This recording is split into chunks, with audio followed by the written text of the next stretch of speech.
I pledge allegiance to the flag of the United States of America and to the republic for which it stands, one nation under God, indivisible, with liberty and justice for all.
The announcement of today's KSVIP. Well, I don't have a name for today, and I need your help.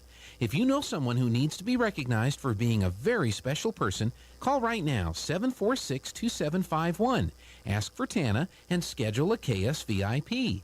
Your special someone will be recognized at this time all day long on their day, and they'll receive a flower courtesy of Lovebud Floral in Artesia.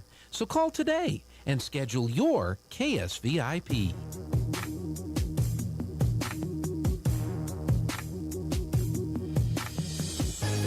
Mowing my front lawn. I know they're all thinking I'm so white and nerdy. Think I'm just too white and nerdy. Think I'm just too white and nerdy. Can't you see I'm white and nerdy? Look at me, I'm white and nerdy. I wanna roll with the gangsters, but so far they all think I'm too white and nerdy. Think I'm just too white and nerdy. Think I'm just too white and nerdy. I'm just too white and nerdy. Really, really white and nerdy. Hey there, good morning and welcome once again to the Good Morning Artesia radio show. What is it? Tuesday. It's a Tuesday, October 11, and so we're getting almost halfway through the month of October. Can you believe that? Hope you're off to a great start today. We do have a reminder here. The folks over at the refinery are going to be doing some live fire training today. And so that'll be going on from 8 a.m. until 3 o'clock today. So intermittently, you're going to see some black smoke emanating from the refinery. It is part of live fire training today. Live fire training today at the refinery between 8 a.m. and 3 p.m. today. So if anybody says, hey, what's going on at the refinery? You can say, I heard on the radio. And they're going to look at you like, what's that? You know, the radio. I heard on the radio today they're doing live fire training, and that's what's going on with that. Let's see, what do we have on the schedule today? Today is Tuesday. We've got Chamber Chat coming up in the 8 o'clock hour. The folks with the community theater, they're going to be selling off their stuff. And they've got a storage storage shed sale coming up. We'll talk about that. And we have our monthly chat with the Literacy Council coming up today. So that's what we have coming up on the show today. Tomorrow's going to be kind of fun. Tomorrow, you know, we've been meeting all of the principals of the elementary schools around the district, all the schools around the district, and we're going to meet the Penasco school folks tomorrow. So we're looking forward to that. Also tomorrow at 9:10, we're going to be rapping with Ryder. That's tomorrow at 9:10. So we're looking forward to all of that. Interesting stuff in the news. We'll kind of chit-chat about some different things. I guess Kelly Ripa, you remember her? She was on Regis and Kelly, the morning show or the mid-morning show on one of the TV networks. Maybe it was syndicated, and a lot of TV stations across the country used to carry the show. Started out, it was Regis and Kathy Lee Gifford, and Kathy Lee Gifford left the show. They did a search for quite a while, and Kelly Ripa was who took that slot and finished out the show with Regis until Regis passed away, couldn't do the show anymore and passed away. Well, apparently, Kelly Ripa has written a bombshell memoir with a bunch of nasty things to say about Regis Philbin. And, we watch a lot of stuff, old stuff on the Game Show Network. We've been watching a lot of Match Game 75 episodes, the Match Game from 1975. And at the end of the show, because these all aired on the Game Show Network, we'll see promos that the Game Show Network did when these episodes were recorded and then uploaded to YouTube that promoted some of the other shows. I mean, what was the one that... was it Who Wants to Be a Millionaire? Regis did that show. And, of course, he did the morning show. And he did parade coverage and stuff like that. Regis Philbin was a pretty well-known and popular host in his day.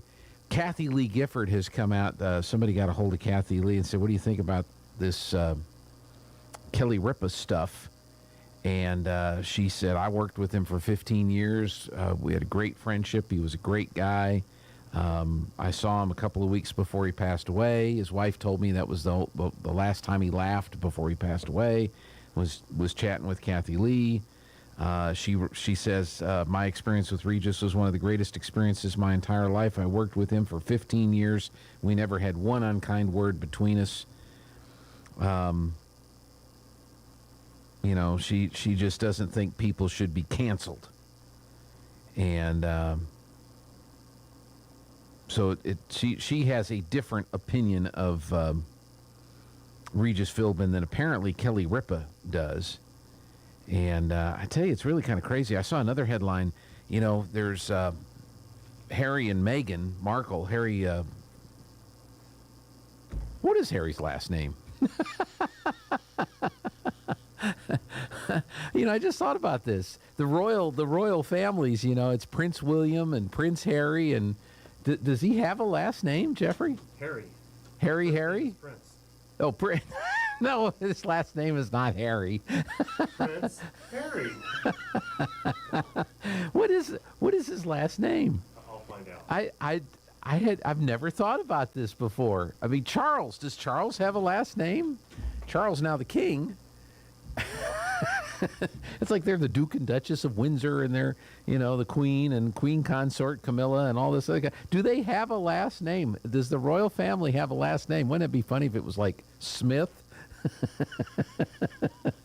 Yeah, I'm Charles, King Charles Smith. Do they help me out here, Jeffrey? Does the royal family have a last name?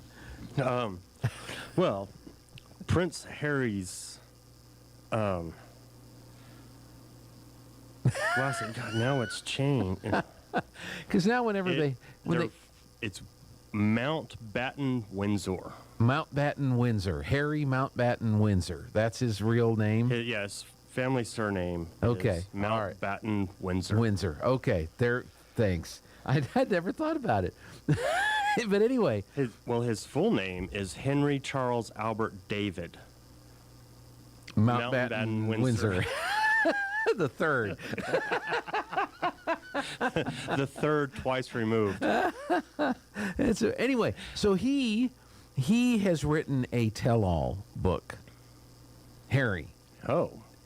And it was supposed to come out. It's already supposed to have been out, and they held it up because there was another guy, royal reporter, that wrote a book. Yeah. And that one got released. Then the Queen died, and now there's a lot of pressure because the Queen was pretty popular, but by the time last years of her life, she's pretty popular. And you go back during the Harry's mom, Princess Diana, and that whole period of time, there's a lot of people not real happy with the royal family, Charles especially, and Camilla, who was nicknamed Horseface at the time. She's now the Queen Consort. The Queen Consort of England. She's no Princess Diana. No, never was. But anyway, Harry, so a lot of people were really, really mad at the royals during that whole ordeal, which understandably so. Yeah. But now it's been, a long time. William has turned out to be pretty good. He married Kate Middleton. She had a last name, Kate Middleton. And what was her middle name? Middle name? Good question. Does she now have 16 names? Yeah. But so Harry leaves the royal family allegedly after he marries Meghan Markle. There's all these pictures coming out of Meghan Markle, who is channeling the woman that the American that Elizabeth's uncle married when he abdicated the throne, which put Elizabeth's dad as king, which then set it up for her to become queen. What was that American actress's name? Anyway, you've got Meghan Markle running around wearing the same, almost identical dress and outfits to look like. Yeah. So she's like channeling this American actress thing with the current Harry, and he's not going to be king. I mean, you'd have to have a London is falling scenario for him to become king, because you got Charles, then you got William, and then you got William's 3 kids before you get to Harry. So he and Meghan have said some nasty things about the royal family. Now it's come out that twice the Queen said to Harry, "Will you come visit me at Balmoral?" Which they declined to do. They didn't do. Obviously before she passed. And a message from the grave. That's exactly. And so now they've held up this tell-all book, and now there's some chatter that, given the Queen's popularity at the time of her death and the struggles that Harry and Meghan are having, let's see, I get a text here from our Royal Observer. Wallace Simpson.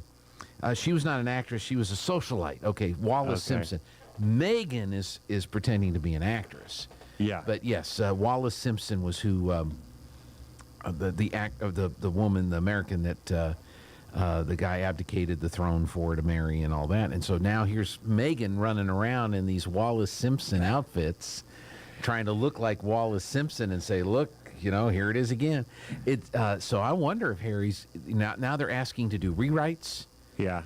And so you wonder, is the book ever going to come out, or is that going to finish Harry and Meghan having any connection with the royal family if it does come out? Yeah. And again, now because of the popularity of the Queen at the time of her death, even Charles now has a level of popularity that he hadn't had in a long, long time since the whole Diana thing.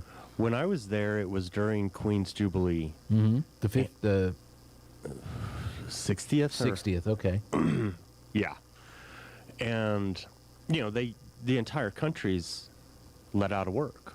Yeah. It's the biggest holiday there is. Yeah. And I don't know if that's why everyone loved her, because they got the week off, the same week of spring break. But who knows? I didn't meet anyone who had negative things to say about. Right. I mean, that's not to say her. there aren't people. There's people who don't care for the royal family or the whole concept. But the Queen was very popular. Still has a popularity. Charles even enjoying a little bit of popularity. Camilla, not so much. A lot of people are ticked off because at first she was not going to get the title Queen Consort, and then the Queen earlier this year said it would be okay if she becomes the Queen Consort, Consort, not concert. The Queen concert would be a totally different thing, and I would like to go to that too. Anyway, and then the last weird thing that happened in the news. You know who Tulsi Gabbard is? Yeah. Okay, she's ran for president. Mm-hmm. Hillary called her a Russian agent. Yeah. During the campaign, and she didn't win. She wound up dropping out. I think she got more votes and more popularity than Kamala Harris, and probably would have been a better choice for vice president than the idiot that's in the vice presidency now. But she's been pretty vocal against the goofballs on the far left in the Democrat Party. She's been on Fox News. She hosted for Tucker Carlson one night. She's been on the Gutfeld show. And I keep, every time she has these appearances on Fox, I say to Lana, I said, what is going on here? What's the deal here? Why is she doing this? Yeah. And she announced today that she is leaving the Democrat Party. She's not going to be a Democrat anymore. Didn't say where she was going, but really ripped some of the Democrat Party. So anyway. If she jumped over to the Republicans, that would be huge. It would be huge. Let me ask you unlikely, this. Unlikely, that's right. Have you ever bought a tell-all book? Like, has there been a tell-all book that's come out in the past, or if there was a tell-all book, you know, Kelly Ripa's coming out with one. We got Harry's coming out with, may come out with his. I don't know. I mean, I've read a lot of biographies. Yeah. And maybe a Beastie Boys deal that I bought. But that's not a tell-all book. Well, it was a book with, like, all of their songs. Yeah, but a tell-all book is like, you think you know Regis Philbin, but let me tell you the real dirt. You think you know the royal family. Yeah, nothing let me like tell that. you all the real dirt about it. This was some of the and how many people, stupid things they did when they started out. And how many people have written books about how horrible Trump is over the last 2-3 years, including some people that either had associations with the Trump presidency or were, Republicans that have come out with these tell-all books against Donald Trump. But have you ever on purpose thought about, I mean, if there was a tell-all book about somebody where you got the real dirt on what was really going on behind the scenes, either of a show or a movie or a personality, celebrity? I honestly would really enjoy reading one if Robert Downey Jr. did one. Okay. He's had a very colorful he has, past. and he's one of the most interesting people in the movie industry that I've met. How come he never got canceled for his role in Tropic Thunder?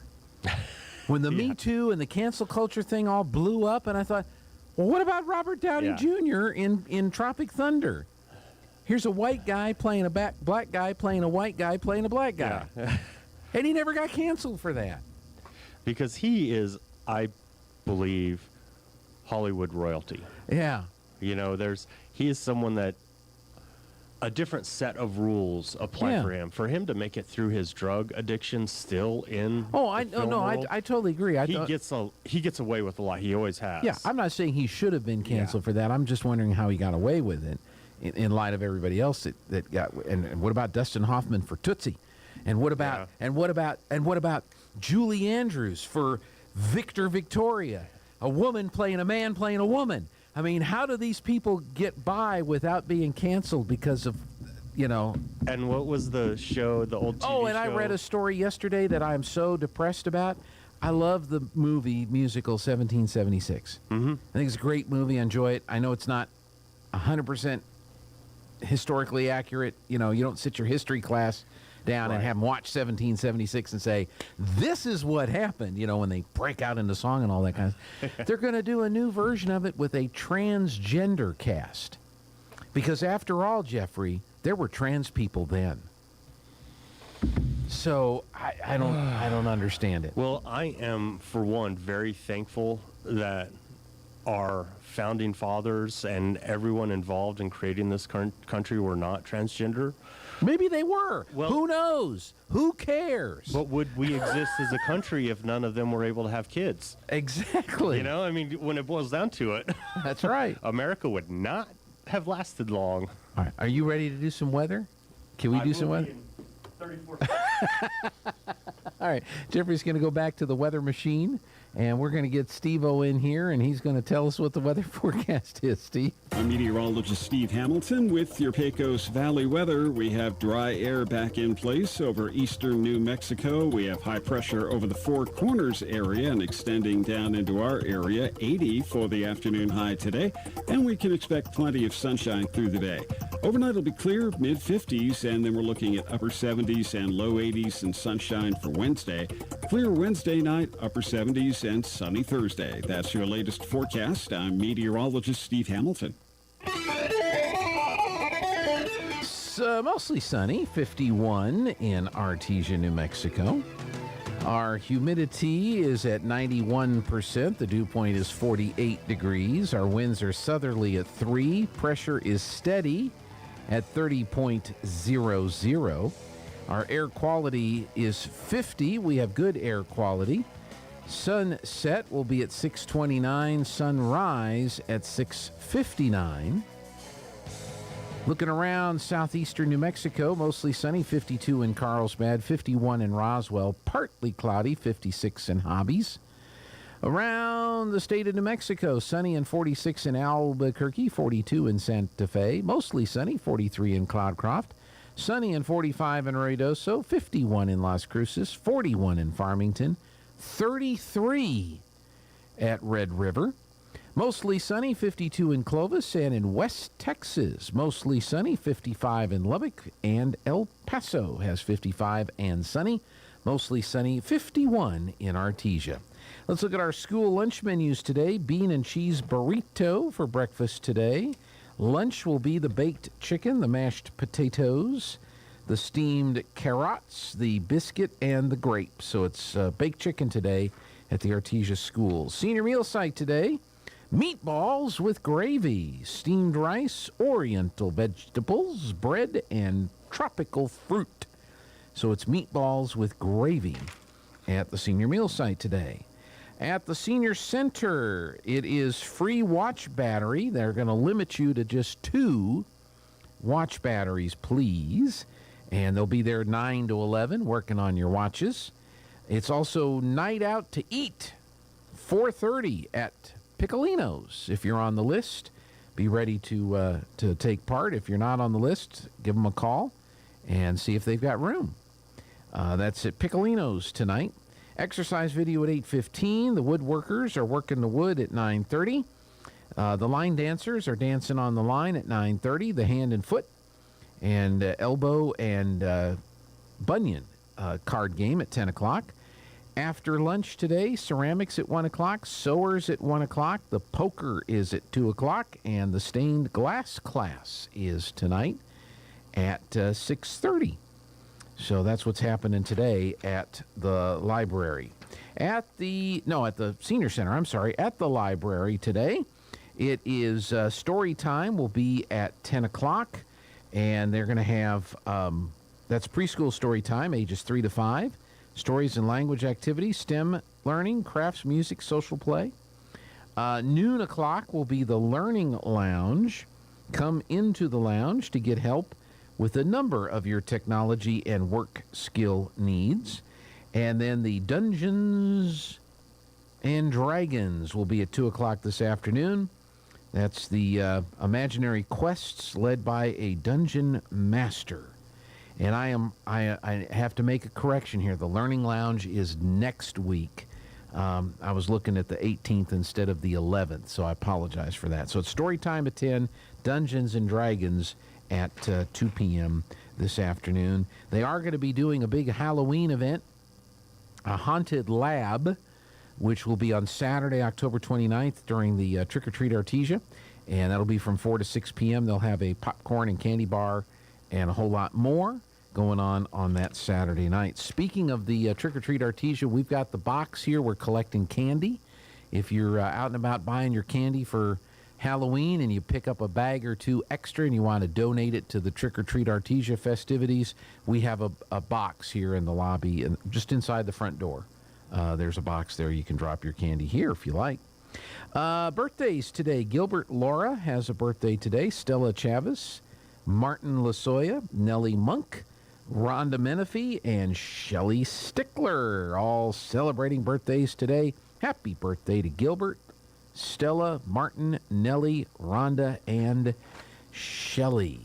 And on the school calendar today, 8th grade Orange football will be taking on Mountain View. That'll be at 4 o'clock this afternoon.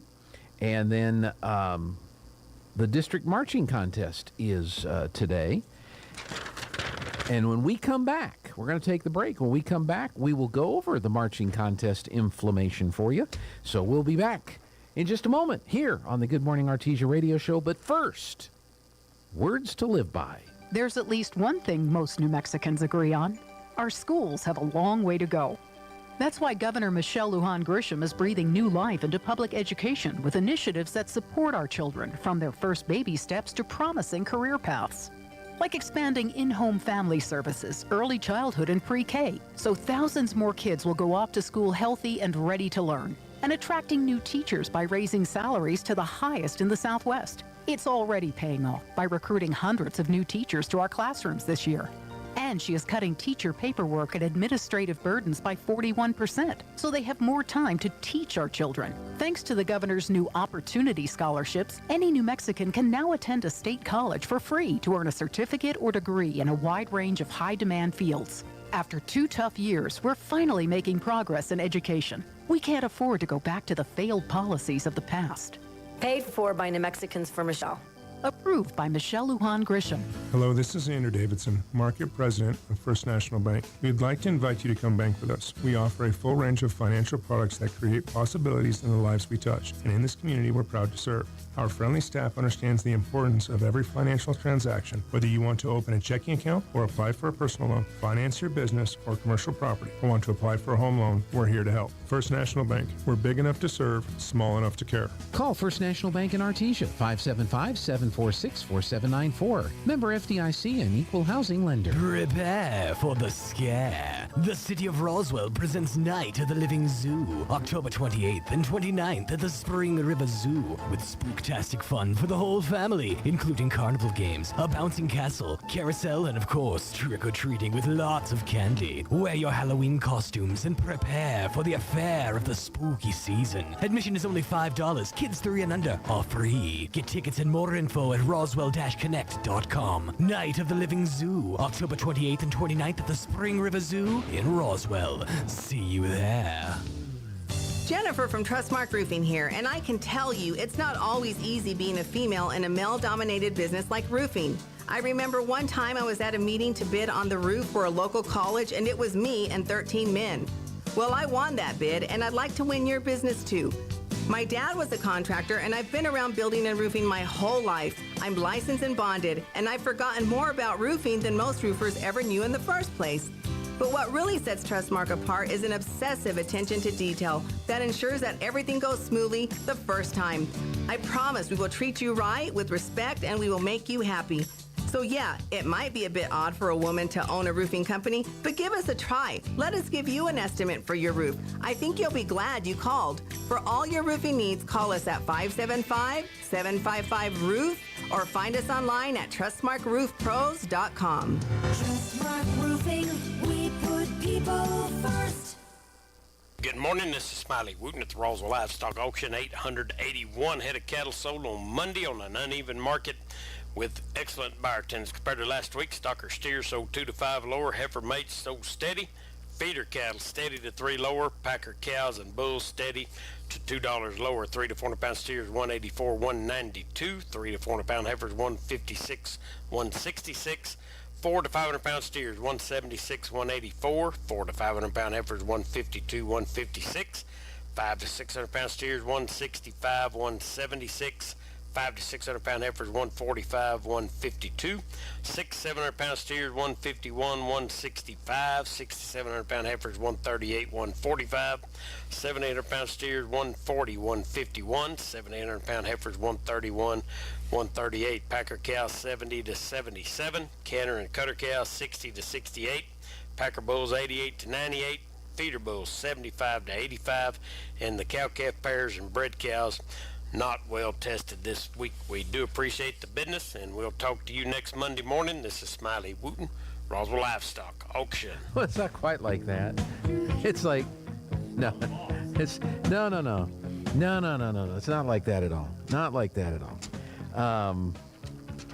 All right, let's see. The band has the marching contest. By the way, got the note here. Navajo Refinery live fire training today, 8 to 3.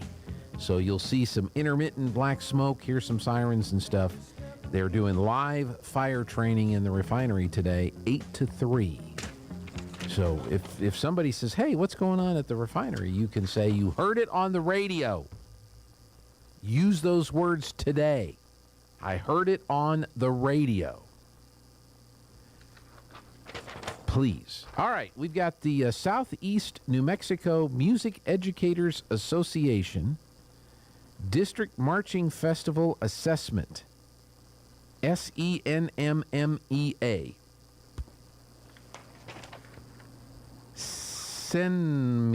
Send me a note. That's today at the Bulldog Bowl in Artesia, New Mexico. There are 1, 2, 3, 4, 5, 6, 7, 8 high school bands that are going to be performing tonight. So if you like high school marching band, if you're one of the folks that goes to a football game for the halftime show, you might be a band geek. That's what we ought to do, Jeffrey. We ought to write a bunch like Jeff Foxworthy does the redneck stuff. We ought to do, you might be a band parent if you go to the football games for the halftime show. Let's see. So, do you have some? Bradley. Yeah. He was in band. Yeah. So I'm sure we can use him for a lot of inspiration. Yeah. Well, he's going to help me tonight. Yeah, he told me that last night. He's going to be here at 4:30. We're going to head over there and yeah. I could do it myself, but I think I'd like to have somebody, because what's going to happen is it'd be nice to move the camera to pick them up when they march in and come down the ramp and with him being a ex-band member, he knows what to look for. Yeah and he's like, oh, they're doing the triple Lundy. Okay, I've got to get my camera over here. No, that's swimming, right? Well, diving, but you have to swim after you do the triple Lundy. You might be a band. No, not Baptist. I'm doing the search. And I don't think he's Baptist either. You might be a band, you might be a Baptist, you might be a baby boomer. One out of 3. You might be a Baptist. Let's see. You might be a band parent. You might be a band parent if. Okay. Let's see if these are good. This is from scarymommy.com. You might be a parent. Okay, no, I want band parent. I don't want parent. Bad parent. Okay, no, that band parent. You might be a parent. No. Okay, you might be a band parent. I'll pre-read some of these. These might be kind of good. Anyway, it's free to get in. There's no charge to get in. And the Band Booster Club runs the concession stand. So when you buy your burger or snack, you will be supporting the band boosters, which support the band. So Capitan is the first band that will perform. They will be at the Bulldog Bowl at 5:45. Then it's 4A bands. Goddard at 6:05. Artesia at 6:25. Lovington at 6:45. And Portales at 7:05. Then the 5A bands. Hobbs at 7:25. Carlsbad at 7:45. And Roswell at 8:05. So we'll have it on the radio. We will have it on the TV, KSVPTV.com. And we encourage you to come out and watch, support the band, all the bands, support the band boosters, but better yet, enjoy the performances. So, all right, we'll look through and see if we can find some. You might be a band parent if, because I'm sure there's some good ones. All right, let's see what else Jared's dug up in the way of news. Eric with some sports. Kim Commando with your tech tip for Tuesday. Now for your Pecos Valley News Update. I'm Jared Sorello. National Fire Prevention Week is marking its 100th anniversary this year, and the theme is Fire Won't Wait. Plan Your Escape. The Roswell Fire Department is joining the National Fire Protection Association and fire departments nationwide in reminding all of us of the importance of making a home fire escape plan and practicing it with everyone in your household. You can find more fire safety tips on the city's website, roswell-nm.gov. And we have another traffic alert for you today as work is beginning on the second phase of the 20th Street reconstruction project in Artesia. The project extends from south of Via Drive to West Mann Avenue. That section of 20th Street will be closed to all traffic for the next 3.5 months. The city of Artesia is asking drivers to seek an alternate route. You're up to date with local news. I'm Jared Sorello reporting. What's in a name, a reputation to bring you service and quality? What's in a name? At Lowell's Pharmacy, we're ready with your flu shot. Flu shots prevent millions of illnesses and flu-related doctor's visits every year. Getting the flu shot has been shown to reduce the risk of having to go to the doctor with flu by 40 to 60%. So take time to visit Lowell's Pharmacy in Artesia and get your flu shot. It's time for the Eddy County Sports Report. Hey, it's district time for the Carlsbad volleyball team. The Cave Girls will play their district opener tonight in Clovis. Carlsbad is 6-10 overall. Clovis is sitting at 9-8. In fact, as this district schedule begins, it's worth noting that 3 of the 4 teams in the district have 9-8 overall records: Clovis, Roswell, and Hobbs. Also today, you've got girls soccer. Carlsbad playing at Clovis as well. That starts at 6 o'clock tonight. Carlsbad still looking for its first district victory, 0-2 right now in district play. And boys soccer, Carlsbad's at home against Clovis. Carlsbad's at 2-1 in district, 7-9 overall, while Clovis is 4-11-1. That game starts in Carlsbad at 6. The Sports Report brought to you by DSI. Call DSI for all your office technology needs. I'm Eric Butler at KSVP Radio, AM 990. If you've owned an Apple iPhone since the beginning, you've seen its charging port change 4 times. Hold on, the charging port is going to change one last time. I'm Kim Commando, brought to you by T-Mobile. Their advanced network now goes farther than ever before. Visit T-Mobile.com/55 today. To conform with new European laws, Apple must get rid of the Lightning port, and Android phones using the USB-C or micro USB will change too. These European laws require all portable electronics use the same charger and the same cable to recharge. No more looking for the right charger or cable. But this will be Apple's last change in charging. In 2024, the iPhone 16 won't have any charging ports or cables. Just a few years ago, Apple also got rid of the headphone jack and wired headphones. All Apple portable devices will charge wirelessly. And while most Apple phones charge wirelessly now, on the coming iPhone 16, wireless will be the only way to charge. Get my new podcast for a daily dose of tech smarts called Kim Commando today. Here's a question. Is there anything that matters more than the safety of you and your loved ones? Of course not. So isn't it strange that not all home security companies truly put you first? Old school home security companies set you up with outdated technology, overcharge you for service, and lock you into binding multi-year contracts. That's why I use and trust SimpliSafe Home Security. SimpliSafe protects you with cutting-edge security technology, powered by 24/7 professional monitoring agents who always have your back. SimpliSafe blankets your home in protection with advanced sensors for every room, window, and door. Their monitoring experts use proprietary advanced response technology to visually confirm when a break-in is real. Customize the perfect system for your home in just a few minutes at simplysafekim.com. Go today and claim a free indoor security camera plus 20% off with interactive monitoring. That's simplysafekim.com. Once again, that address, simplysafekim.com. Turpinning and Son Mortuary of Artesia presents a listing of today's obituaries. As we mentioned yesterday, funeral services have not yet been set, but are pending for Susan Elaine Quezada, who passed away at her home in Artesia on August 6th at the age of 32. after an impressively hard-fought year-and-a-half battle with cancer. Her final days were spent with her family and friends she loved so much.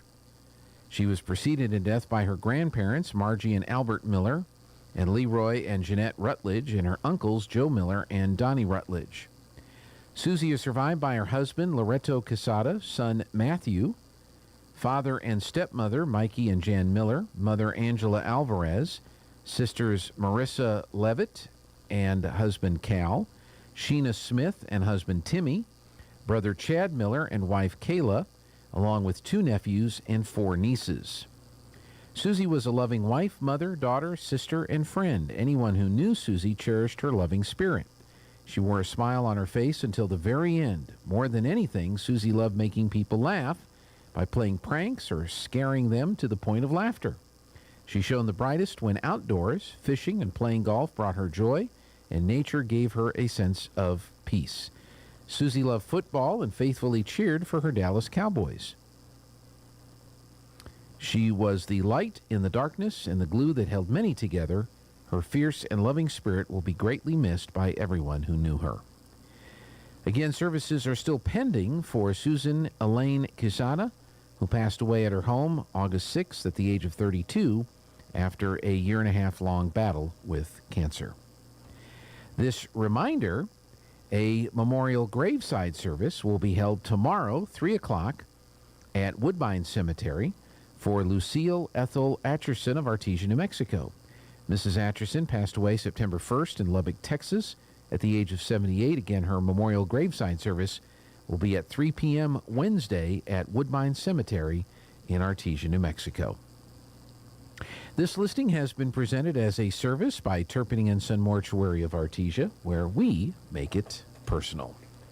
All right, weather time. Is it going to rain today? Gosh, it messed everything up last night with what we wanted to do with coverage of the Monday Night Football. Let's get the forecast, Evo. I'm meteorologist Steve Hamilton with your Pecos Valley weather. We have dry air back in place over eastern New Mexico. We have high pressure over the Four Corners area and extending down into our area. 80 for the afternoon high today, and we can expect plenty of sunshine through the day.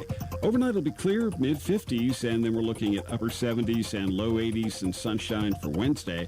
Clear Wednesday night, upper 70s, and sunny Thursday. That's your latest forecast. I'm meteorologist Steve Hamilton. All right, Steve-O, right now, I didn't want to take a picture of that. Mostly sunny, 52 out there somewhere. Humidity 90%. The dew point is 49. Winds are from the south at 3. Pressure at 30.00 and steady. The air quality is 50. We have good air quality today. Sunset will be at 6:29. Sunrise at 6:59. Around the region, mostly sunny. 53 in Carlsbad, 52 in Roswell. It's actually partly cloudy and 57 in Hobbs. Around New Mexico, they're seeing sunshine, 47 in Albuquerque, 43 in Santa Fe, 44 in Cloudcroft, 46 in Ruidoso, 52 in Las Cruces, 42 in Farmington, 34 at Red River.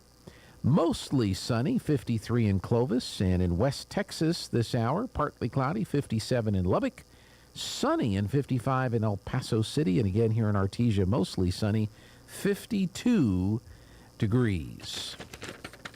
A reminder, the live fire training will be taking place at the refinery today, 8 to 3. You'll see some intermittent black smoke, maybe hear some sirens and stuff. It's all part of the live fire training that will be going on today, 8 to 3 at the refinery. Also, I noticed yesterday, I walked over to lunch yesterday, and I saw that the railroad crossing there on East Main Street had been closed again for a little while. I wondered if the rain had affected their ability to get that project done. I haven't heard anything else. I think it got opened back up, but hopefully whatever they had to finish up doing, they were able to get finished yesterday. I didn't hear anything. I just saw the barricades up and the flashing lights and all that kind of stuff. So hopefully that's good. Jeffrey made a good comment earlier. He said, I'm so glad 20th and Grand is open. Me too. That's such a busy route for everybody.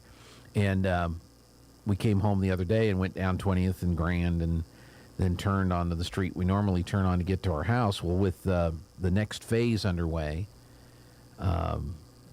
that street there back behind Faith Baptist that cuts there between Center and Richardson, I forget which street number that is. I guess 18th? Is it 18th?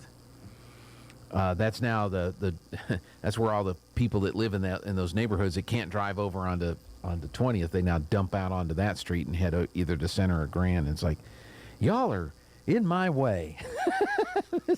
This is my street. I normally drive on this street. There's nobody on this street except me.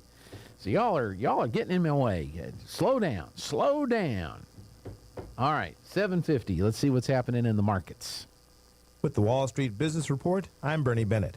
Trade is the issue as Communist China lashes out against the U.S. Beijing is upset over Washington's decision to tighten export controls, making it harder for China to obtain and manufacture advanced computing chips. China's government calls it a violation of international economic and trade rules and predicts it will isolate and backfire on the U.S. Rich Thomason reports that China accuses Washington of abusing its export control measures to maliciously block and suppress Chinese companies. This year's Nobel Prize in Economic Sciences has been awarded to former U.S. Federal Reserve Chair Ben Bernanke and 2 other U.S.-based economists. Wall Street added to its recent string of losses Monday as stocks fell ahead of a busy week of inflation updates and the start of the corporate earnings reporting season. The S&P 500 fell 0.7%, extending its losing streak to a 4th day. The Dow and NASDAQ have also closed lower the past 4 trading days. For the Wall Street Business Report, I'm Bernie Bennett in Washington. There's at least one thing most New Mexicans agree on. Our schools have a long way to go.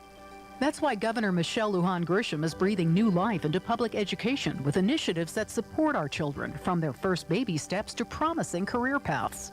Like expanding in-home family services, early childhood and pre-K, so thousands more kids will go off to school healthy and ready to learn. And attracting new teachers by raising salaries to the highest in the Southwest. It's already paying off by recruiting hundreds of new teachers to our classrooms this year. And she is cutting teacher paperwork and administrative burdens by 41%, so they have more time to teach our children. Thanks to the governor's new Opportunity Scholarships, any New Mexican can now attend a state college for free to earn a certificate or degree in a wide range of high-demand fields. After 2 tough years, we're finally making progress in education. We can't afford to go back to the failed policies of the past. Paid for by New Mexicans for Michelle. Approved by Michelle Lujan Grisham. The Artesia Arts Council welcomes you back to Art in the Park, happening Friday and Saturday, October 14th and 15th at JC Park in Artesia. Come and find unique, one-of-a-kind handmade arts, decor, collectibles, and so much more. All made by artisans and crafters from all over the region. Jewelry, paintings, carved skulls, custom items, and more. Plus, don't miss the Artesia High School Band's annual Cakewalk event and performances from the New Mexico School of the Arts Jazz Band. Come hungry because plenty of food trucks will be on hand too. Art in the Park 22, Friday the 14th from 2 to 8 p.m. and Saturday the 15th from 8 a.m. to 6 p.m. at JC Park in Artesia. Paid for by Artesia Lodgers Tax. Welcome to Answers with Ken Ham, presented by the Coalition of Christians for Biblical Creation and Harvest Fellowship. CCBC is an interdenomination coalition of Christians from Artesia who believe that the account of origins presented in the Genesis is a simple but factual presentation of actual events and provides reliable basis for man's worldview and a framework for scientific investigation into the question of the origin and history of life. Answers with Ken Ham is brought to you by Harvest Fellowship at 2307 West Main in Artesia. To learn more about Harvest Fellowship, call Pastor Ronnie Williams at 746-6195. Now, today's Answers with Ken Ham, presented by Harvest Fellowship, 2307 West Main in Artesia. Are we missing part of the Old Testament? This is Ken Ham, and our popular life-size Noah's Ark is located in northern Kentucky. This week, we're considering if certain books are missing from the Bible. The most popular so-called missing books are called the Apocrypha, which means hidden. Roman Catholics consider these books as part of the Old Testament. Protestants don't. Are they part of the Bible? Well, the books themselves don't claim to be part of the Old Testament. And the New Testament never quotes from them, even though the New Testament relies very heavily on the Old Testament. These books are not internally self-consistent, and they even contradict biblical teachings. They were also added to the Old Testament at a late date. The Apocrypha doesn't pass the test. It's not part of the Bible.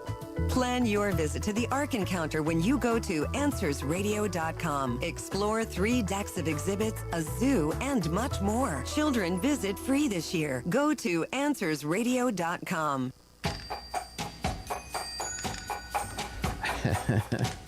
Hello, welcome back. Good morning, Artesia Radio Show. Some stuff today. There are quite a few things today. Lowell's Pharmacy is going to hold a COVID-19 booster clinic today, 8 a.m. to 11 a.m. at the Jack Case Community Room at Central Valley Electric Cooperative. It's the new Moderna booster, including the Omicron variants, for patients 18 years of age and older. Flu shots for Medicare patients are also available. That's today at the Jack Case Community Room at Central Valley Electric, 8 a.m. to 11 a.m. Lowell's Pharmacy COVID-19 Booster Clinic. So they're going to thaw some booster juice and get it ready to have it for you today.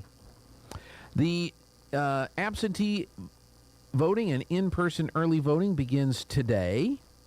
Expanded early voting is scheduled for Saturday, October 22nd through Saturday, November 5th. Election day is Tuesday, November 8th. So if you've been chomping at the bit to go vote, absentee voting and in-person early voting begins today in New Mexico. The Artesia Chamber is offering voter registrations during their regular business hours today. Today is the last day. You can register to vote any time, but if you want to vote in the midterm election, November 8th election, you have to be registered to vote by today. So go by the chamber and get registered to vote. Mom's Life Artesia Faith Baptist Church. The first of 2 October meetings is today. Child care check-in at 8:30. The meeting is 8:45 to 10:45. What to expect? It says right here, what to expect. Coffee, but please bring an item to share, a breakfast item to share. Speakers, not Bluetooth, but people that talk live or via video. Small groups make deep connections with other moms. And crafts. Enjoy uninterrupted time to be creative. Child care is available. Infants through age 4. There's nursery care, 5 to 10. Gym play and a short lesson. And 11 plus, space to work on homeschool materials. So if you're a homeschool mom, you can bring your child with you and they can be set up to work on their homework. So that's today. Child care check-in at 8:30. The meeting at 8:45. This is at Faith Baptist Church here in Artesia. Mom's Life Artesia today. We mentioned this last hour, preschool story time today at the library, 10 a.m., ages 3 to 5. Includes stories and language activities along with STEM learning, crafts, music, and social play. And that'll be about an hour-long program, and that is today at 10 a.m. at the library. And then, as we mentioned, the District Marching Festival is today. Color Guard's doing their thing as well. Color Guard is at the Bulldog Pit, and it's in the parking lot there at the pit. The bands start performing at 5:45. There are 8 high school bands that will be performing tonight. 2A Capitan at 5:45. Then the 4A bands, Goddard at 6:05, Artesia at 6:25, Lovington at 6:45, and Portales at 7:05. And then the 5A bands, Hobbs at 7:25, Carlsbad at 7:45, and Roswell at 8:05. So that's tonight. There is no admission fee. You can just walk right in. You can sit in any seat you like that isn't already occupied by another band parent or supporter. But do bring some cash so you can go buy some vittles down in the concession stand. The band boosters man the concession stand there, and they've always got great grub for you to enjoy while you're watching the bands. And again, Artesia is at 6:25. Artesia is at 6:25, but stick around and watch the other bands. That's it for the 7 o'clock hour. Chamber Chat in the 8 o'clock hour. This is KSVP Artesia, K229AS Artesia, 8 o'clock.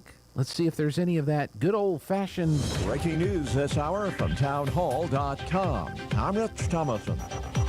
Couple dozen youngsters and a few adults rushed to the hospital following a carbon monoxide leak at a daycare center in Allentown, Pennsylvania. A 911 call for an unconscious child bringing a huge emergency response. Firefighters and EMTs responding. Their monitors warned of high levels of CO in the air. No word yet on the source of that leak.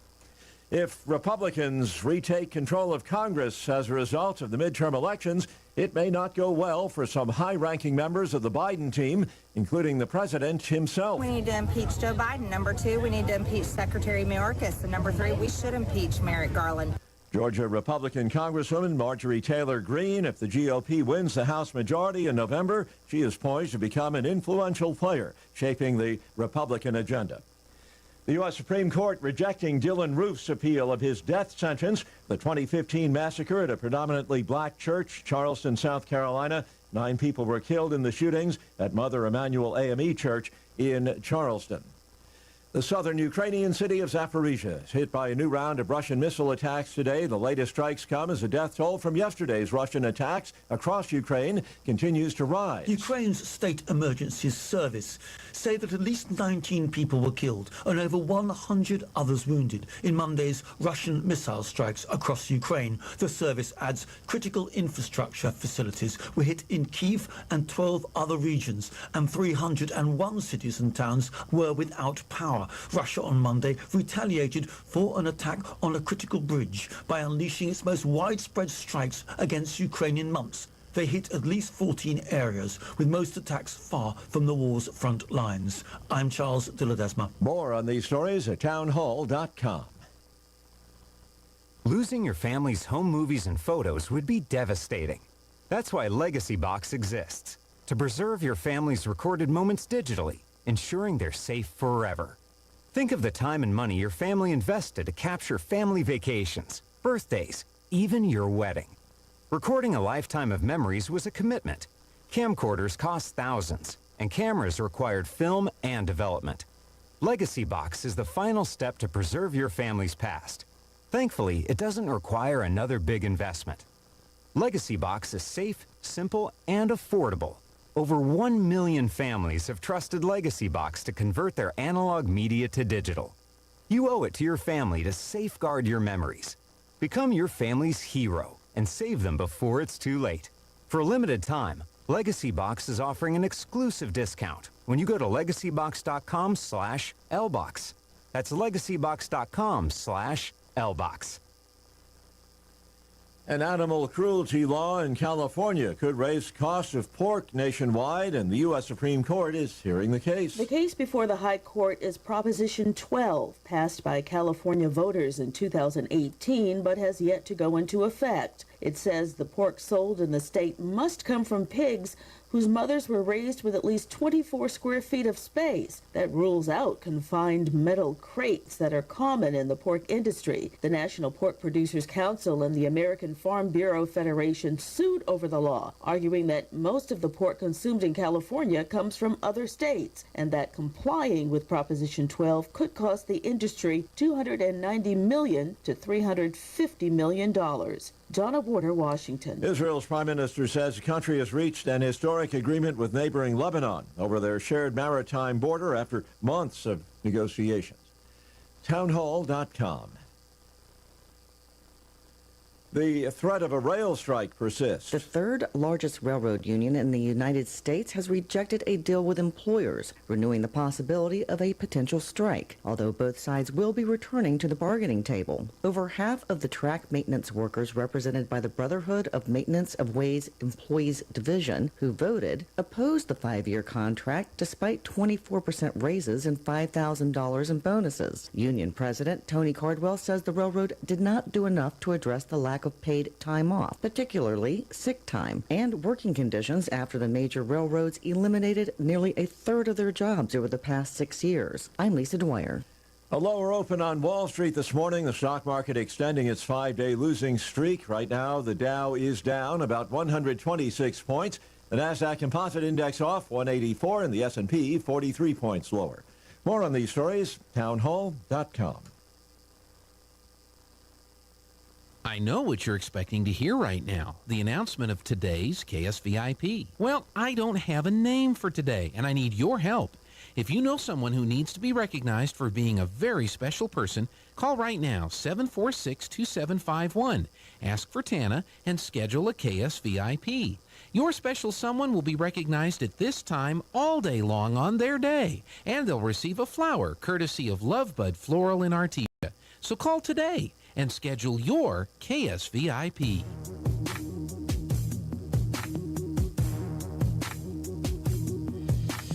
They see me mowing my front lawn. I know they're all thinking I'm so wide and nerdy. Think I'm just too wide and nerdy. Think I'm just too wide and nerdy. Can't you see I'm wide and nerdy? Look at me, I'm wide and nerdy. I wanna roll with the gangsters.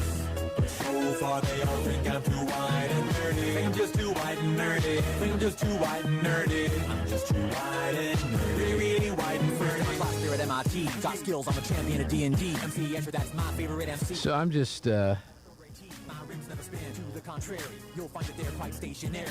giving Ryder a hard time today. Ryder is chomping at the bit to talk to us. Get on the radio, Ryder Champion, and tell everybody what's going on, what he's up to, and all that good stuff. And so we have finally picked a time tomorrow morning at 9:10. We're going to have Ryder Champion on the phone with us. That'll be fun. But he was reminding me today to tell everybody that he's going to be on the radio tomorrow. And I said, I don't know. We may get a call from a famous person that would preempt you. And he says, Jeff said he's talking on the radio. So, Jeffrey, I guess you've booked Ryder and we can't bump him. So that's what we've got going on. Also tomorrow, we've been meeting all of the principals at the different schools in the Artesia public schools over the last few weeks since the school year started. And there's one school we haven't chatted with folks yet, and that's Penasco School. So we're going to have a conversation with a couple of folks out at Penasco School. They won't be here in studio. We're going to do the Zoom call thing. But yeah, we're gonna learn about Penasco School tomorrow morning at 7:45. So we're looking forward to that. Also tomorrow is the mayor's chat and our CVE update. Thursday, we're going to have Allison and the folks from Heirloom Acres. Boy, they got messed up this past weekend like everybody else did. The balloon fiesta up in Albuquerque got messed up from the rain. It was a muddy experience at the Eastern New Mexico State Fair in Roswell. And then, of course, it affected the Heirloom Acres as well. So hopefully, with the good sunshine we've got now, everything will start drying out, and we'll get an update from Allison. That's on Thursday. Also on Thursday, Fields of Faith is coming to Artesia. We're going to learn about that. We'll have our Ocotillo Weekly Update. And, of course, the big event going on with the Ocotillo is the Art in the Park, which is this Friday and Saturday out at J.C. Park. So that'll be on Thursday. We'll have some soccer players with us on Friday. We'll have our monthly FFA update from the Artesia FFA. That'll be coming up on Friday. And I need to check and see. I have it on my calendar to interview Congresswoman Yvette Harrell, but that schedule always changes and fluctuates depending on what Nancy Pelosi wants to have done out at the House. That's not exactly right, but does sound funny, doesn't it? On the TV and radio tonight, the marching band contest will get on the air around 5:45 this evening. That's when the Capitan Band will take the field at Bulldog Bowl. It'll be on the radio and on KSVPTV.com. Doesn't look like we have any sporting events on Wednesday. Thursday, we have the makeup soccer game, girls soccer with Lovington. That got postponed. The Lovington bus got into a accident here just east of town, and nobody seriously hurt. Some players shaken up, and they said, "Yeah, let's not play soccer now. Let's delay here a couple of days." So that's going to be on Thursday night at 6 out at the MAC.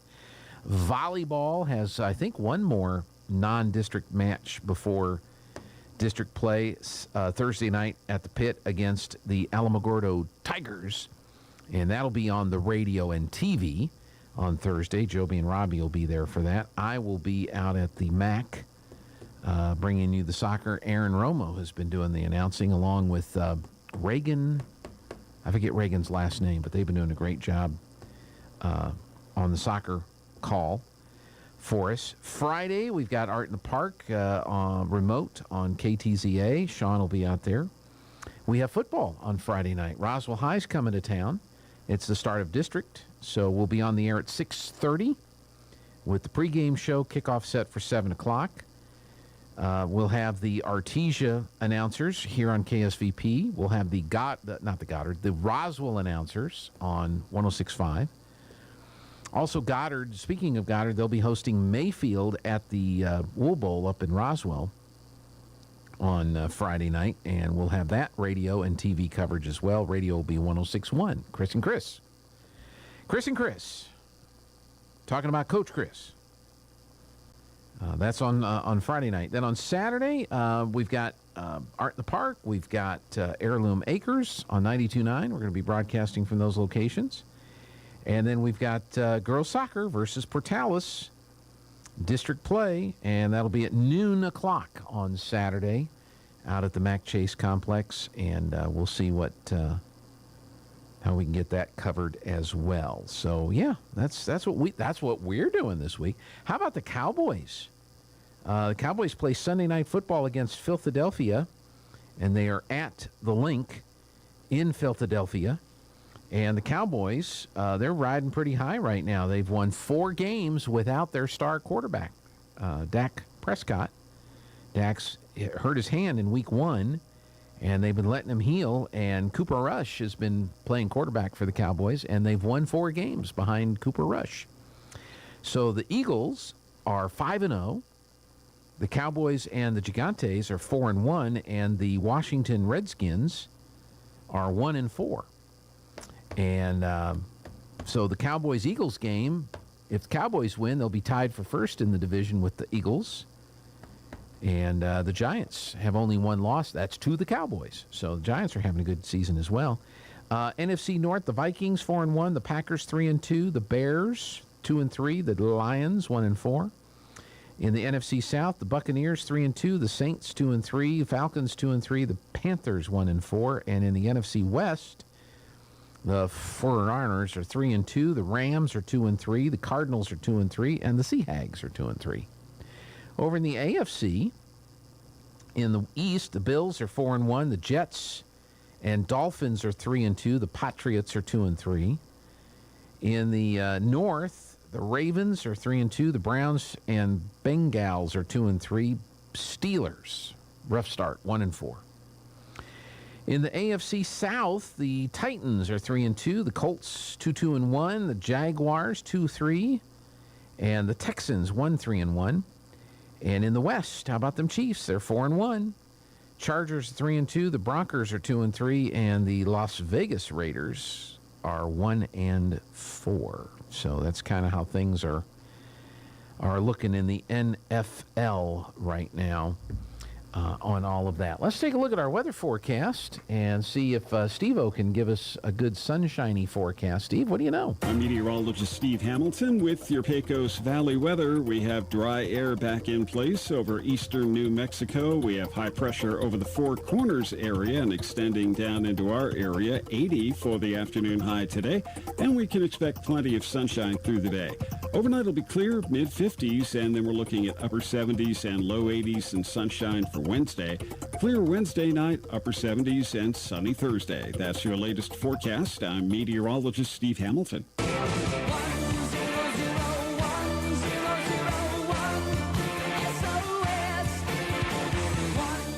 All right now it is partly cloudy, 53 degrees of temperature on the out of doors. Humidity, 88%. The dew point is 50. Winds are southerly at 3. Pressure is steady at 30.00. Air quality is 51. We have moderate air quality today. Sunset at 6:29. Sunrise at 6:59. Around the region, mostly sunny, 55 in Carlsbad, 53 in Rosberg. Partly cloudy, 58 in Hobbs, America. Around New Mexico, Albuquerque, sunny and 48. Santa Fe, sunny and 44. Mostly sunny, 45 in Cloudcroft, 48 in Ruidoso. 54 in Las Cruces, 44 in Farmington, 36 in Red River. Mostly sunny and 54 in Clovis. And in West Texas at this hour, mostly sunny, 58 in Lubbock, 56 in El Paso. And again, here in Artesia, partly cloudy, 53 degrees of temperature. Out there at the refinery now until 3 o'clock, they're going to be doing live fire training. Live fire training. You might see some intermittent black smoke and hear some sirens and stuff from over the way of the refinery. That is part of their live fire training that's taking place today, and you'll see that happening between now and 3 o'clock this afternoon. If anybody asks you, what's going on over at the refinery, tell them you heard on the radio. You know, the old radio, the old-fashioned radio thing? Yeah, the radio thing. Okay, let's take a break. Hopefully we'll have some chamber chatters chatting with us here shortly as we get rolling on this Tuesday on Good Morning Artesia. The VA reports 149,756 military veterans living here in New Mexico. What doesn't get reported much are steps to improve their quality of life and honor their service. Did you know that major improvements are coming to our only long-term skilled nursing home for New Mexico veterans? Back in July, Governor Michelle Lujan Grisham announced $60 million for upgrades and new home-like residences at the state's Veterans Home in Tier C. And she cut New Mexico's income tax on military retirement for the next 5 years. She's invested millions of dollars towards veteran cemeteries, a new Vietnam memorial wall, and towards the construction of a new Navajo Code Talkers Museum and Veterans Center in New Mexico. And she approved major upgrades to the Baton Memorial Park near Silver City this year, too. As the daughter of a military veteran, Governor Michelle Lujan Grisham is a champion of New Mexico vets they can count on. Let's keep her. Paid for by New Mexicans for Michelle. Approved by Michelle Lujan Grisham. Jennifer here from Trustmark Roofing, and I know you've heard me say that you can trust Trustmark, but I want you to know what that looks like in real life. A few years ago, we installed a beautiful new roof for an older woman who was recently widowed. She was an artist, and colors were really important to her, so when she said she didn't like the color of a brand new roof, we took that seriously. She had picked the color and signed off on it, but I just kept thinking, if she's going to walk into her house every day and be disappointed, then we're just going to redo it. So we did. We ripped that beautiful new roof off and replaced it with a slightly different color, and she was thrilled. Yes, it cost us quite a bit of money to make her happy, but I want you to know you can trust Trustmark to make it exactly right every time. If you have any roofing needs, call us at 575-755-ROOF or find us online at trustmarkroofpros.com. Trustmark Roofing, we put people first. Hi, I'm Dr. Keon at Carabelli Dental. Same-day smiles are what we do. My passion is helping patients chew, talk, and live with confidence. That's why I'm one of the few doctors in the U.S. who can create beautiful same-day smiles with the latest digital implant technology. This procedure is life-changing. Just ask Sean. Hi, I'm Sean. I've been that voice that you've heard on the radio for most of my life, but I'm also a dad to 2 amazing kids. I've had a million reasons to smile, but in all my old pictures, I was never smiling. Truth is that life of improper care and being dealt a bad hand genetically left me practically with no teeth. It affected everything from the way I ate, the way I talked, and of course how I interacted with people. And that's where Dr. Keon and Carabelli stepped in. They eased my fears. They explained every step of the process in a way that I could understand, and they made me feel almost like I was part of the team. And now I can't stop smiling. I have so much more confidence, and I love looking in the mirror now. I can't explain how much of a difference Dr. Keon's dental implant process made for me. Our team can help you find your smile too. Come see us at Carabelli Dental, 575-622-4455. At Artesia General Hospital, we want to help you feel better faster. And when prescribed by your provider, IV therapy can be one of the quickest ways to help you feel well again. Our infusion center services include antibiotic or allergen therapies, blood transfusions, and medication infusions for chronic conditions like Crohn's disease and osteoporosis. Whether you choose care at the clinic or hospital, you can expect a highly skilled staff and a private, safe setting with your comfort in mind. Referrals and appointments are required. Learn more at artesiageneral.com/infusion. In volatile times, it's natural to worry about your retirement. Hon, I'm worried about our retirement account. With today's economy, it just makes sense to keep your retirement money close to home with people you know. We have several guaranteed safe options. Peace of mind with retirement savings. It just makes sense. Western Bank of Artesia. Member FDIC. It just makes sense.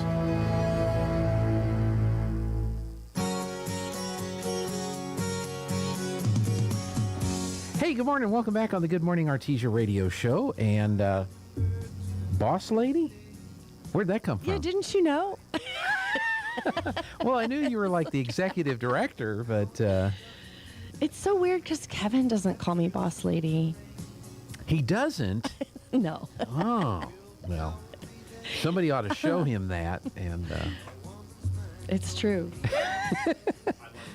Oh, good. Okay, good. Know. Yeah, so Jeff has the inside with Kevin, so he can let him know. Yeah. He knows, so. Well, good. I wanted to ask you, last Thursday. Yes. The former Vice President of the United States of America, Mike Pence, was in Artesia. Yes. And had a little powwow with some energy and folks here in town. Yeah. What's the name of his group again? He has an organization called Advancing American Freedom. Okay. And actually, they approached us, which was really cool. I mean, I'm glad that they thought of us. Mm-hmm.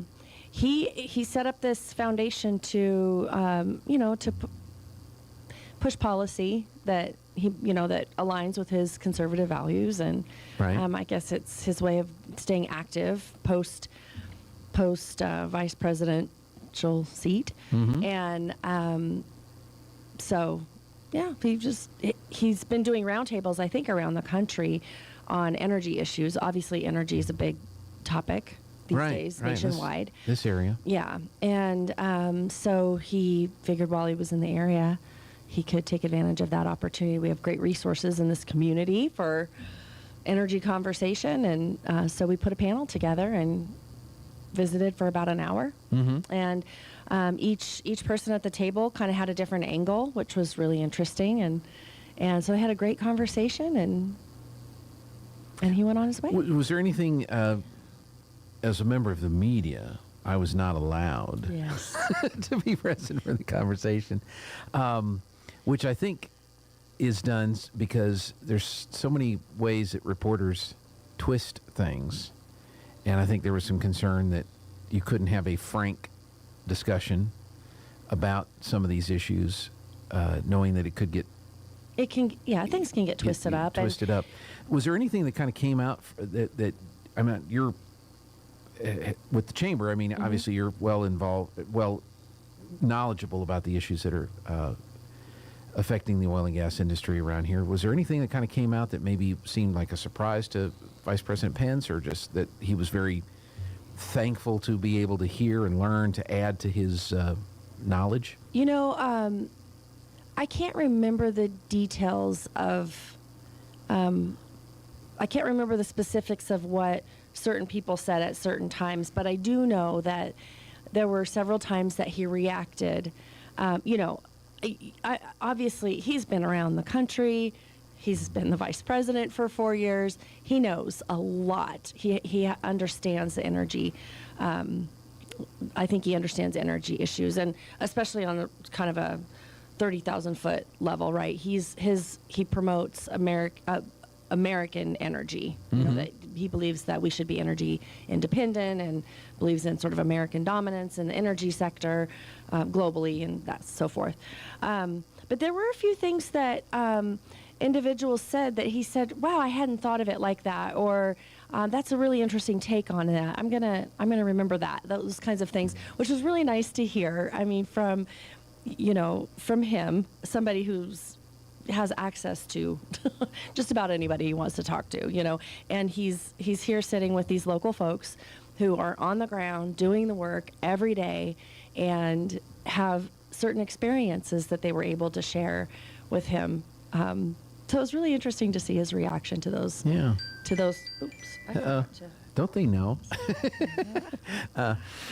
Was there kind of an overarching theme or overarching aspect of here's what's slowing us down, here's what's holding us back? If we could fix this, we'd be in a lot better shape right now? I would say the conversation is, it's a familiar conversation, right? We've heard this before. The regulatory environment is stiff. That's the kind of the overarching message, I would say. And especially now, I feel like this is a new trend nationally. You see the president sort of blaming the oil companies for high gas prices and gas not station producing people. And the oil companies are gouging and so on. And I can remember early on when President Biden was first elected, he said something about how the oil companies have their permits. It's their fault that they're not producing. But then this was a lot of the conversation the other day, is there's so many other permits that you need. I mean, so you might have the permit to drill, but you need right-of-way permits, you need pipelines, you need all kinds of other things to make the whole thing happen, and nobody can turn on a dime. And so when your permitting process gets held up, and it could be a variety of other permits, not just the one that the president is talking about, you still can't drill. You still can't produce oil. You still can't capture gas. So well, we've all seen the stories. I think the EPA is thinking about not letting there be any drilling in the Permian Basin because of air quality concerns. Right. And so this is an overarching problem. And then you get into the individual states. I'm sure it's a lot less restrictive in Texas than it is in New Mexico. New Mexico has its own set of challenges now for people to want to drill. So yeah, there was a little bit of conversation about that too. Of course, that's sort of out of his scope, but I know that New Mexico producers do have concerns about how to produce in New Mexico versus how easy it is to produce in Texas, and there was a little bit of that too. I mean, in some cases you can wait years to, you get held up in some sort of lawsuit with, an environmental group or whatever just to have a permit issued. And when you don't have that, you can't be productive. Yeah.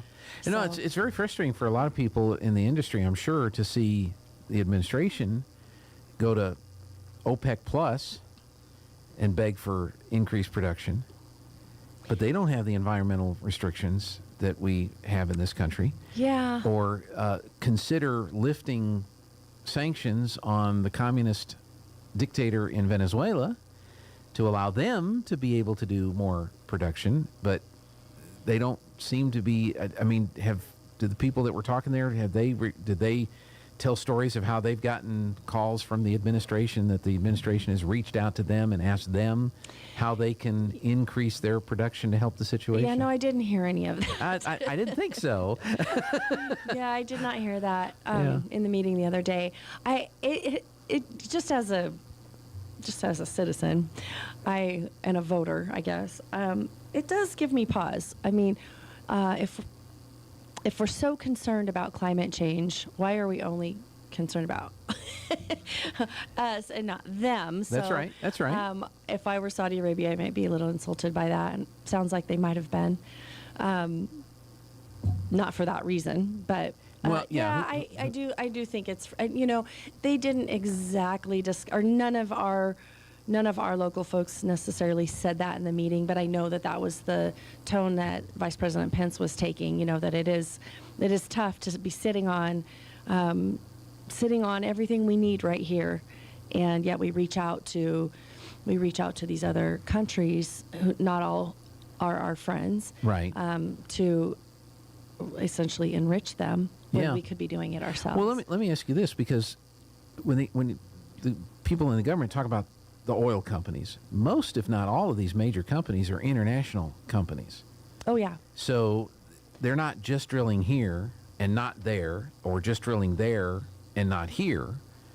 They have operations all around the world. So for them, they're going to run their operations wherever it is that they're allowed to run their operations. Yes. So was there any kind of discussion on how this might be impacting truly local or American interests who don't have the luxury of saying, fine, they're not going to let us drill here, we'll go ahead and do our contracts with OPEC Plus, and we'll run our people out in Saudi Arabia? Yeah, no, and in fact, this group that I invited to this meeting in particular was really focused on the smaller guys. Okay. So Xcel Energy was there. That's kind of a different deal, but and HF Sinclair was represented. And they're a large company, of course, nationwide. But we tried to focus on, in this particular case, the local voice, which doesn't always get heard as well as the large multinational companies who have access to Congress a little more readily, and the White House, and can have those conversations. And so we wanted Vice President Pence to hear from really what are the local issues, because I feel like our local issues, because of where we are located, are national issues. They are now, just because we are sitting in the middle of the Permian, and we are producers, and it affects all of us locally very directly, but it also is affecting the whole country. So the same story, I feel, can be told all over the place, but this is, I feel like, a little bit of the epicenter of it. Yeah. It's really kind of an amazing situation that we've put ourselves in over the last couple of years, and just in a 2-year period of time, really. Yes. It's amazing how much that the situation changes.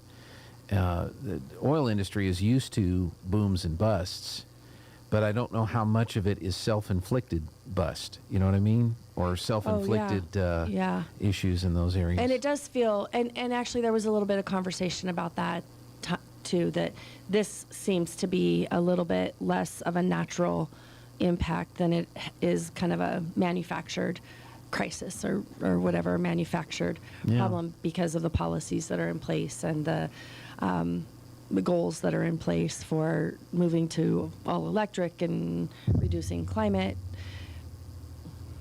change, and which, and there was a little bit, I wish I would have written down the numbers, and we can find them easily and talk about it again another time, but one of the representatives in our group did say, we've reduced pollution, we've reduced CO2 emissions even while we were producing more, because the technology always gets better. And that is something that I think the industry doesn't get enough credit for. Just like Apple, just like GE or any other company that we love because we want their products, the oil industry, I argue, is very forward-thinking and very creative, and you have to remember that a lot of scientists work in that industry and are always looking for better ways to do things. I mean, they want to be safer, cleaner, more efficient, less, more cost effective. They want all of those things too, just like anyone else. And so they're always looking for better, cleaner, faster ways to do things. Yeah. Everybody benefits from it, including their employees who all live, they're all our neighbors. That's right. So, that's right. And no, it's a lack of understanding. So did the vice president share any insights? Because he, like you said, he's been in Washington as a congressman from Indiana and then vice president, which I noticed he kept calling it the Trump-Pence administration, which I thought was... he did say that. He did say that. I wonder if he that. says that in Washington. But just a personal aside. But did he bring any perspective into the way that the people in Washington think? And I use an example. In New Mexico, we had the Arrowhead study. New Mexico State, I think some of our local entities were involved in the Arrowhead study, and people like Jim Townsend and others have used the Arrowhead study to try to educate people in other parts of New Mexico. Look, this is the true impact of this industry on our state budgets. Did the vice president give any kind of insight as to, and some people in New Mexico have been persuaded that oil and gas is not such a horrible bad thing and that there needs to be some ways to help them out. Did he give any kind of insight as to what the true mindset is in Washington, D.C.? Is education even possible for some of these folks that are in Congress and other parts of the state or country? No, I don't think that he did. I think we jumped into the conversation, and when I say we, I mean I was an observer of the conversation. I did not contribute. I feel like we jumped into the conversation with the understanding that today's environment and today's leaders don't, we kind of understand the agenda. They want to, they want to kill oil and gas. So we I think we jumped past all of that, just right into what the experiences are. He asked a lot of questions. Yeah. Everybody got their opportunity. Another one who was very interesting to listen to was CVE. Wade Nelson represented CVE. And so we think about just producing oil and what that means for the environment. And then we think about gas in our cars, and that's a big factor right now. But the truth is that also does affect just heating and cooling our homes, turning the lights on. And those are things that we obviously take for granted. And I think one of the conversation pieces was about how that could change in the future, that we may not be able to take some of those things for granted as we have shortages in energy because the push toward renewables has gone too fast. Too far, too fast. Too far, in many cases. too fast. Yeah, Wade was on last week with the Lois Oliver folks. I heard him. And talked a little bit about that. And we've gotten so accustomed to in this country, you turn on the light switch, there's light. You plug in your charger, there's juice going into your phone. You get home at the end of the day and you need to turn on the TV and drop the air and get a cold one out of the fridge. That all happens and you don't think about it. But yeah, as we push towards these renewables, when the wind doesn't blow and the sun doesn't shine, right? What do we do for electricity at that point? We take all of that for granted, and the unfortunate part of that is that when your power does go out, who are you going to get mad at? Yeah, you're going to get mad at CVE or Excel, wherever your power comes from. Yeah. But there's something going on behind all of that that's causing them to, they're probably mad too. You know what I mean? They are, yeah. Yeah. And they don't want the lights to go out. My power went off a couple of times last week, and, for half an hour or something each time. And just the instant panic, like, the first thing I do is look at my phone. Is my phone charged? Yeah. Because now I have no way, and we just take all that for granted. When your phone gets the little light on my battery is red. I forgot to charge my phone last night. Yeah. No big deal. I'll just go plug it in, you know, and in an hour it'll be fine. And if you don't have the reliable power, you may not be able to do that. Yeah. No, you're exactly right. And so how do we make sure that doesn't get messed over because we're forcing all these utility companies to go to the renewables? We're shutting down all of the conventional generation methods, and we're not replacing the conventional generation methods with anything else, so that when the wind doesn't blow and the sun doesn't shine, we still have power to satisfy all our demand. It's several years ago, we had a gentleman here named Alex Epstein. I don't know if you remember that.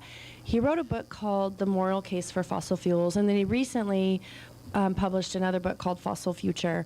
And I haven't dived into that one yet, but I think it's a pretty tough read, as far as just you got to do a lot of thinking. But what he's talking about is the comparing and contrasting the impact oil production has on the world, on the climate, to the good that it has done in our world in terms of increasing life expectancy, providing water to people all around the planet. I mean, we are a very rich nation. Yeah. But there are lots of countries that don't have the same. Before the Industrial Revolution, we lived in cities, had horse-drawn carriages, horses poop. You know, and the people that did live in the rural areas were agriculture-based. They were farmers, and that's what we had. Yes. And then the Industrial Revolution comes along, and we invent things that make life easier and all the things you talked about. But we got to go. It's like we got to go back to, you know, pooping horses and farmers. So we need to take a break for news, if that's okay. Yep. And clean up, you know, the street there. So you can get your power back on. That's right. We'll be back in just a minute. Now for your Pecos Valley News Update. I'm Jared Cirillo. National Fire Prevention Week is marking its 100th anniversary this year, and the theme is Fire Won't Wait. Plan Your Escape. The Roswell Fire Department is joining the National Fire Protection Association and fire departments nationwide in reminding all of us of the importance of making a home fire escape plan and practicing it with everyone in your household. You can find more fire safety tips on the city's website, roswell-nm.gov. And we have another traffic alert for you today as work is beginning on the second phase of the 20th Street reconstruction project in Artesia. The project extends from south of Via Drive to West Mann Avenue. That section of 20th Street will be closed to all traffic for the next 3.5 months. The city of Artesia is asking drivers to seek an alternate route. You're up to date with local news. I'm Jared Cirillo reporting. It's time for the Eddy County Sports Report. Hey, it's district time for the Carlsbad volleyball team. The Cave Girls will play their district opener tonight in Clovis. Carlsbad is 6-10 overall. Clovis is sitting at 9-8. In fact, as this district schedule begins, it's worth noting that 3 of the 4 teams in the district have 9-8 overall records: Clovis, Roswell, and Hobbs. Also today, you've got girls soccer. Carlsbad playing at Clovis as well. That starts at 6 o'clock tonight. Carlsbad still looking for its first district victory, 0-2 right now in district play. And boys soccer, Carlsbad's at home against Clovis. Carlsbad's at 2-1 in district, 7-9 overall, while Clovis is 4-11-1. That game starts in Carlsbad at 6.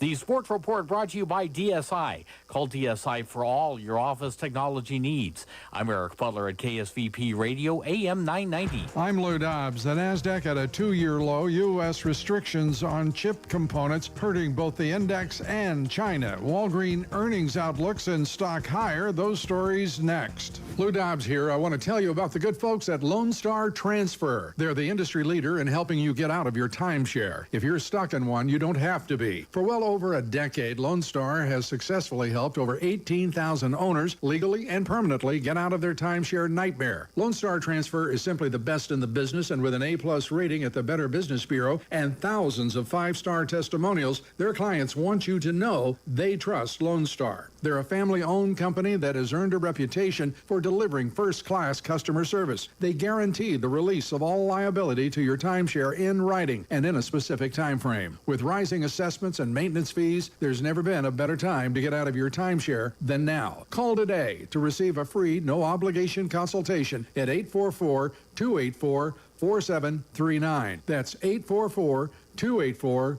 4739 or online at LoneStarTransfer.com. The S&P coming off a new 52-week low after yesterday's session. The tech-heavy NASDAQ hit a 2-year low. Chip makers leading the slide on that index. More U.S. restrictions on China's chip industry hurting stocks like NVIDIA, down more than 9%. Intel shares down more than 8%. West Texas Intermediate crude futures down 2% for the week. The benchmark just above $90 a barrel after weak economic data out of China. Walgreens stock is climbing. Wall Street is forecasting a big earnings beat. The company's fourth quarter results coming later this week. Walgreens shares down 40% this year. Shares of software company Five9 falling. The cloud service provider CEO says he's stepping down. The stock down 25% yesterday. Please join me 3 times each weekday right here on this station. This is the Lou Dobbs Financial Report. Don't know why. The stormy weather song. That's a good one. Stormy weather. So I play that for equal time because we also have the Governor Michelle Lujan Grisham song. Yes. Which is The Police, Every Breath You Take, I'll Be Watching You. And so we thought, well, we got to do equal time, so we have the stormy weather for guy. the weather guy. That's right. I don't know what song we would do for Miss Bedoni, who's the libertarian. Is she libertarian? She's a libertarian, yeah. Yeah. I don't know what song we'd have for her. I never met her. Never met her. Guess we're gonna have to think about it. Yeah. Speaking of the weather, let's get Steve-O in here. I'm meteorologist Steve Hamilton with your Pecos Valley weather. We have dry air back in place over eastern New Mexico. We have high pressure over the Four Corners area and extending down into our area. 80 for the afternoon high today, and we can expect plenty of sunshine through the day. Overnight will be clear, mid-50s, and then we're looking at upper 70s and low 80s and sunshine for Wednesday. Clear Wednesday night, upper 70s, and sunny Thursday. That's your latest forecast. I'm meteorologist Steve Hamilton.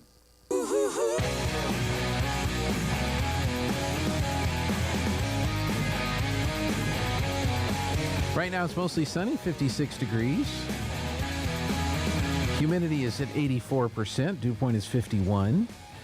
Winds are south at 3. Pressure 30.01 and steady, but it was 30.00 last hour, so how could it be steady? It went up. Steady's all relative. Said the scientist.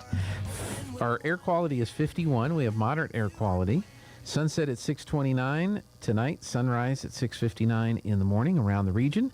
It is mostly sunny, 57 in Carlsbad. Sunny and 56 in Roswell. Partly cloudy, 59 in Hobbs. And around New Mexico, lots of sunshine, 51 in Albuquerque, 46 in Santa Fe. 47 in Cloudcroft, 51 in Ruidoso, 57 in Las Cruces, 47 in Farmington, 38 at Red River. Nice. It was 33 when I started this morning. 56 in Clovis, and then in West Texas, 60 in Lubbock, and 58 in El Paso. Haley's here from the Chamber of Commerce. We want to talk about getting people registered to vote, why it's important for people to get out and vote in this midterm election, so we'll do that next. Awesome.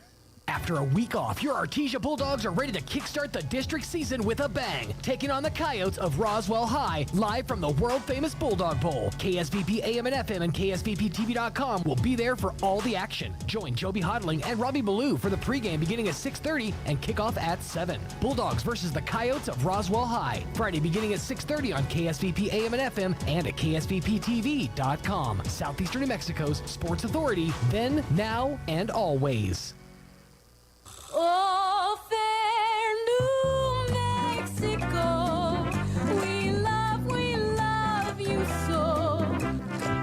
Hello, I'm Jimmy G. Mason, Republican candidate for New Mexico District 66, House of Representatives, and I'm asking for your vote this November. But mostly I'm asking for you to vote for all the conservative Republican candidates this election. We need everyone to register to vote and vote in a bipartisan effort to change Santa Fe. Every vote will matter. Government needs to fear the people, not the people fearing the government. God bless the people of New Mexico. New Mexico, New Mexico, New Mexico. This message paid for by the committee to elect Jimmy G. Mason, Johnny Schumann, treasurer. When you make the right decision, it feels good, like picking the perfect accent rug or choosing a good night's sleep over an all-night crime show binge. It feels really good to make the right insurance decision, too. That's why State Farm agent Sandy Stockton is right here in Artesia to help you select the right protection at the right price. Sandy will make sure you understand your State Farm coverages so you'll know what to expect if the unexpected happens. With State Farm agent Sandy Stockton, it's easy to make the right choice. Just call her. When you want the real deal, like a good neighbor, State Farm is there. Devon Energy is proud to support Artesia High School athletic programs. By partnering with Artesia, we're making an investment in the long-term future of our community. Sports teach discipline, teamwork, and leadership, skills our youth will use to succeed for a lifetime. From our team to yours, Devon Energy wishes you good luck this season, both on the field and in the classroom. Go Bulldogs from Devon Energy. If you need a Kubota that works and plays hard, stop looking. You'll find everything you need at Amigo Machinery. When it comes to tough Kubota tractors, mowers, construction equipment, and utility vehicles, all with low-rate financing, Amigo Machinery is your one-stop shop. We are passionately committed to providing our customers with the highest quality products, most innovative solutions, and services delivered with integrity and professionalism. Stop by Amigo Machinery in Roswell or see us online at amigo-machinery.com. It's Chevy truck season at Guy Chevrolet Company in Artesia. The Chevy Silverado is as durable as it is dependable with its proven power and capability along with advanced technology. And this month you can make it your own with a $1,000 accessory allowance when you purchase or lease a Silverado 1500 or HD. So come on in and see us today at Guy Chevrolet Company on the corner of 1st and Main in Artesia or at GuyChevy.com. Making a great deal better every day. 1 gig internet is available in Artesia and Carlsbad from PVT. Level up your internet for the speed and Wi-Fi you need to boost game consoles, computers, streaming devices, and all your home's other connected devices to peak performance with no data limits. PVT broadband internet with speeds up to 1 gig, powered by PVT's whole home managed Wi-Fi, takes your game or home office to the next level. Call 575-748-1241 or visit PVT at www.pvt.com today to get connected.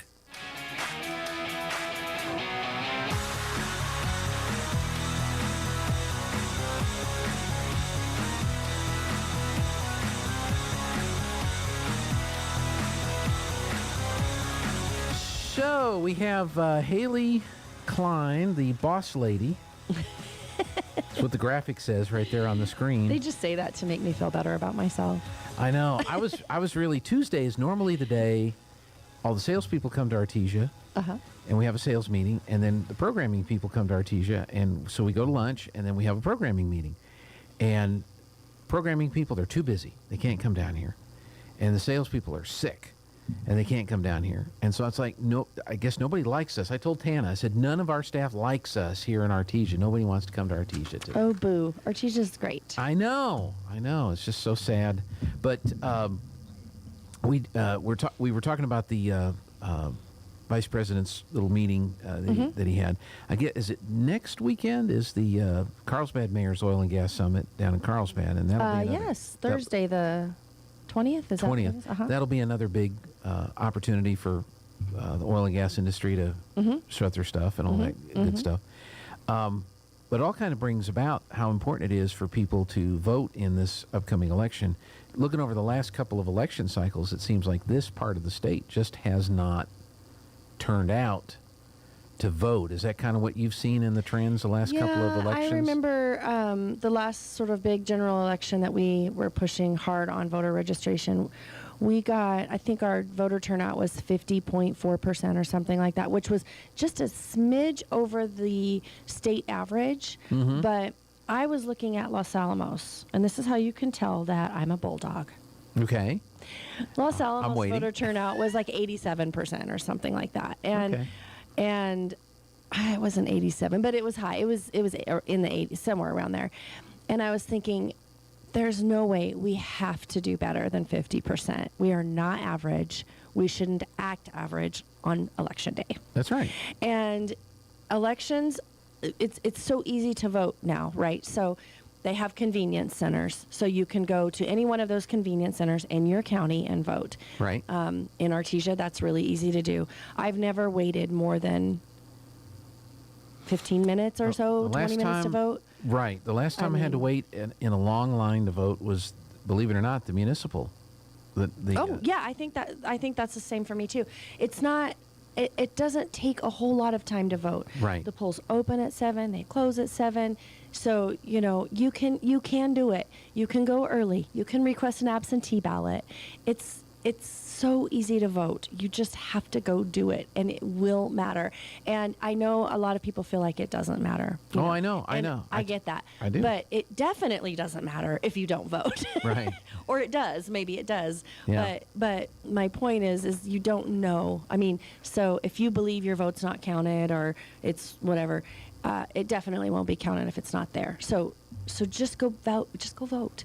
And think about who your candidates are. Really, truly think about who your candidates are. And if you don't know, ask somebody. And we're happy to do research. At the chamber, call us. We'll tell you. We can't tell you how to vote or who to vote for, but we'll tell you what each of the candidates have done. We can share voting records. We've done a little research on the constitutional amendments. We'll help you with those things. And that may be for another discussion. Maybe next week Sure. we could talk about the constitutional amendments, because when you flip the ballot over, I don't know how the sample ballots, how the ballots are going to come out. If it's going to be all the people you vote for on the front and the ballots and bonds on the back, I'm not sure how it's laid out. But there are 3 constitutional amendments that you get to vote on, and there are 3 bond questions that you get to vote on. And I made this case yesterday. Look at everything we went through with COVID and what happened to the schools, and how the school districts were really restricted in what they could and could not do with regard to the governor's health orders. And that was because in a previous administration, the voters approved the governor appointing a public education department and taking over all of that authority. Yes.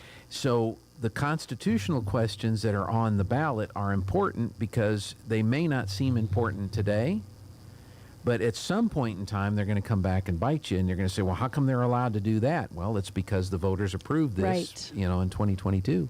Yeah. So, I'd like to learn more about the constitutional amendments and then the bond questions as well, what those are supposed to fund. Yeah, let's talk about them next week. They look pretty, the bond questions look pretty nominal. I mean, they look like... Yeah, and they're there time after time. We renew those senior a lot. centers and for the education buildings and so forth. And the libraries. And the libraries, and then the higher education stuff. Yes. But the constitutional questions are important. Those are big questions. I mean, just think about that. If you're amending the Constitution, I mean, yes, it's the Constitution of New Mexico, but that's your baseline. And when you start messing with your baseline, you make essentially permanent changes theoretically. Yeah. So today is the deadline to register if you want to vote in the November election? Well, today is the deadline to register to vote. You can do that on paper or you can do it online. And that is to get registered, to be a registered voter in order to vote someday between now and election day or on election day. Okay. New Mexico does now have same-day registration. Okay. So, but the only way to do that is to do that when you go to vote. So you can't get online or you can't come down to the chamber and register to vote and then go vote a little bit later down at your your voting convenience place or whatever. You have to go to the place where you are going to vote, register to vote, and then you can vote. I would argue the safest thing to do is just to become a registered voter today, if you are not already. Okay. It literally takes like 5 minutes. Well, it's because you guys register people at the chamber. Right, we do it. So you know how long it takes. You fill out the little form. It just asks you some basic information. We'll take care of the rest. We will fold your form. We will give you a receipt. We will turn it into the clerk's office, and you will be a registered voter, and you will receive your little voter registration card in the mail, which, by the way, you don't exactly need. They don't require you to show it when you go vote. That's a different conversation. But you do have that little card, which tells you, what districts you're in and all of that kind of stuff. It's good information. The other thing is if you want to change your address.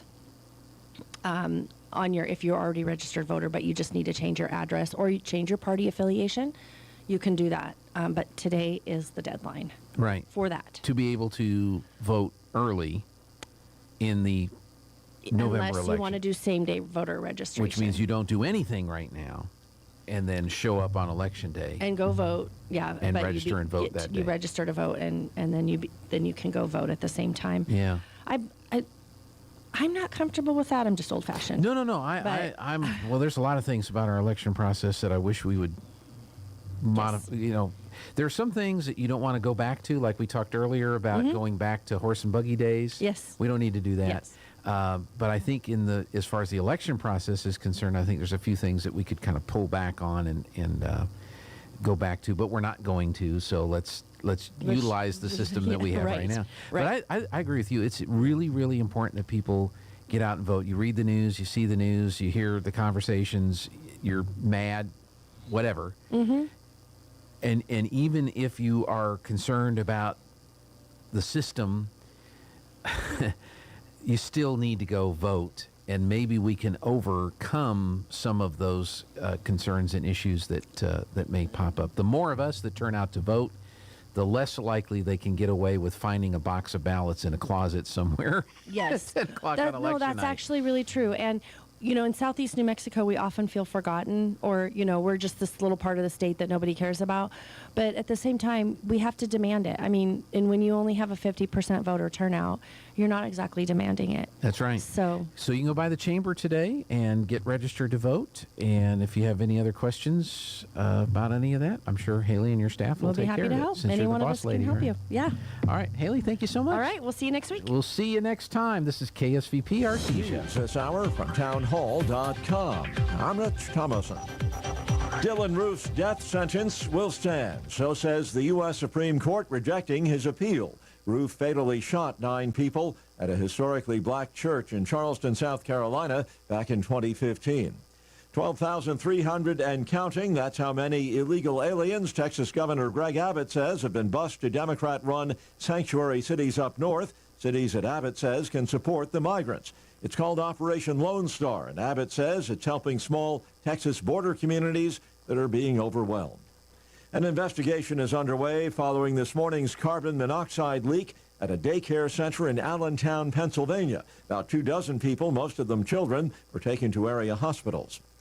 The Los Angeles City Council president has resigned that post following the leak of a recording of some racist comments that she made. Democrat Nuri Martinez stepped down as president of the LA City Council Monday and apologized, saying she was ashamed of her racially offensive language in the year-old recording. Her remarks, which included mocking the black son of a white councilman, came during a discussion with other Latino council members about protecting their political power during redistricting.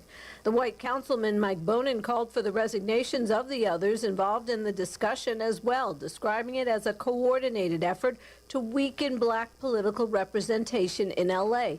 I'm Julie Walker. Ukraine endured more Russian missile attacks overnight. This time, the southern city of Zaporizhia was ground zero for the attacks. The death toll from yesterday's Russian strikes across Ukraine has risen to 19.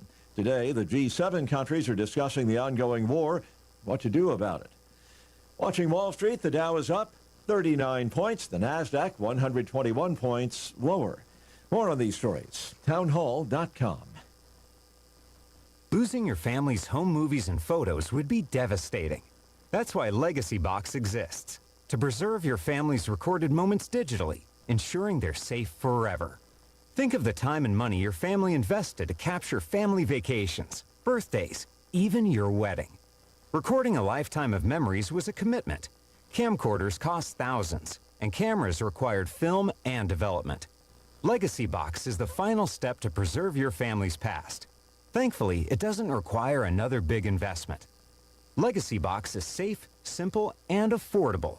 Over 1 million families have trusted Legacy Box to convert their analog media to digital. You owe it to your family to safeguard your memories. Become your family's hero and save them before it's too late.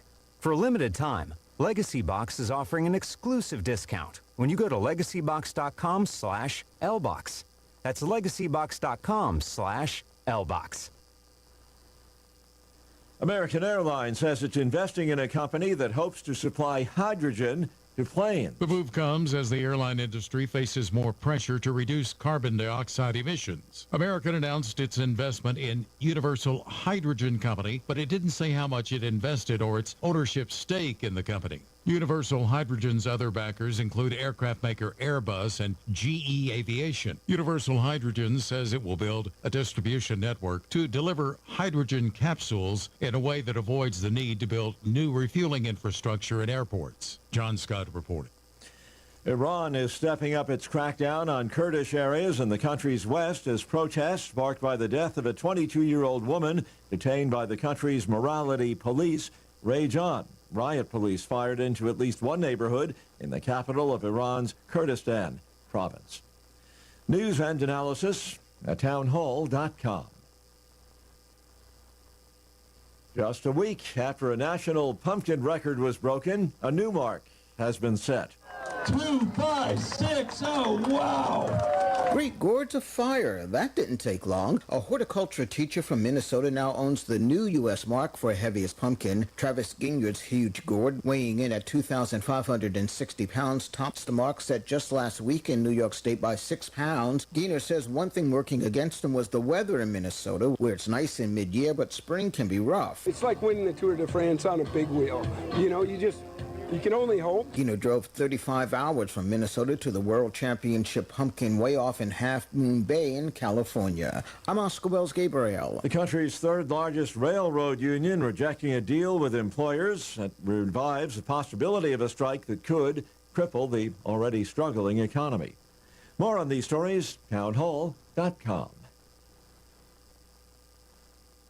I know what you're expecting to hear right now, the announcement of today's KSVIP. Well, I don't have a name for today, and I need your help. If you know someone who needs to be recognized for being a very special person, call right now, 746-2751. Ask for Tana and schedule a KSVIP. Your special someone will be recognized at this time all day long on their day, and they'll receive a flower courtesy of Lovebud Floral in Artesia. So call today and schedule your KSVIP.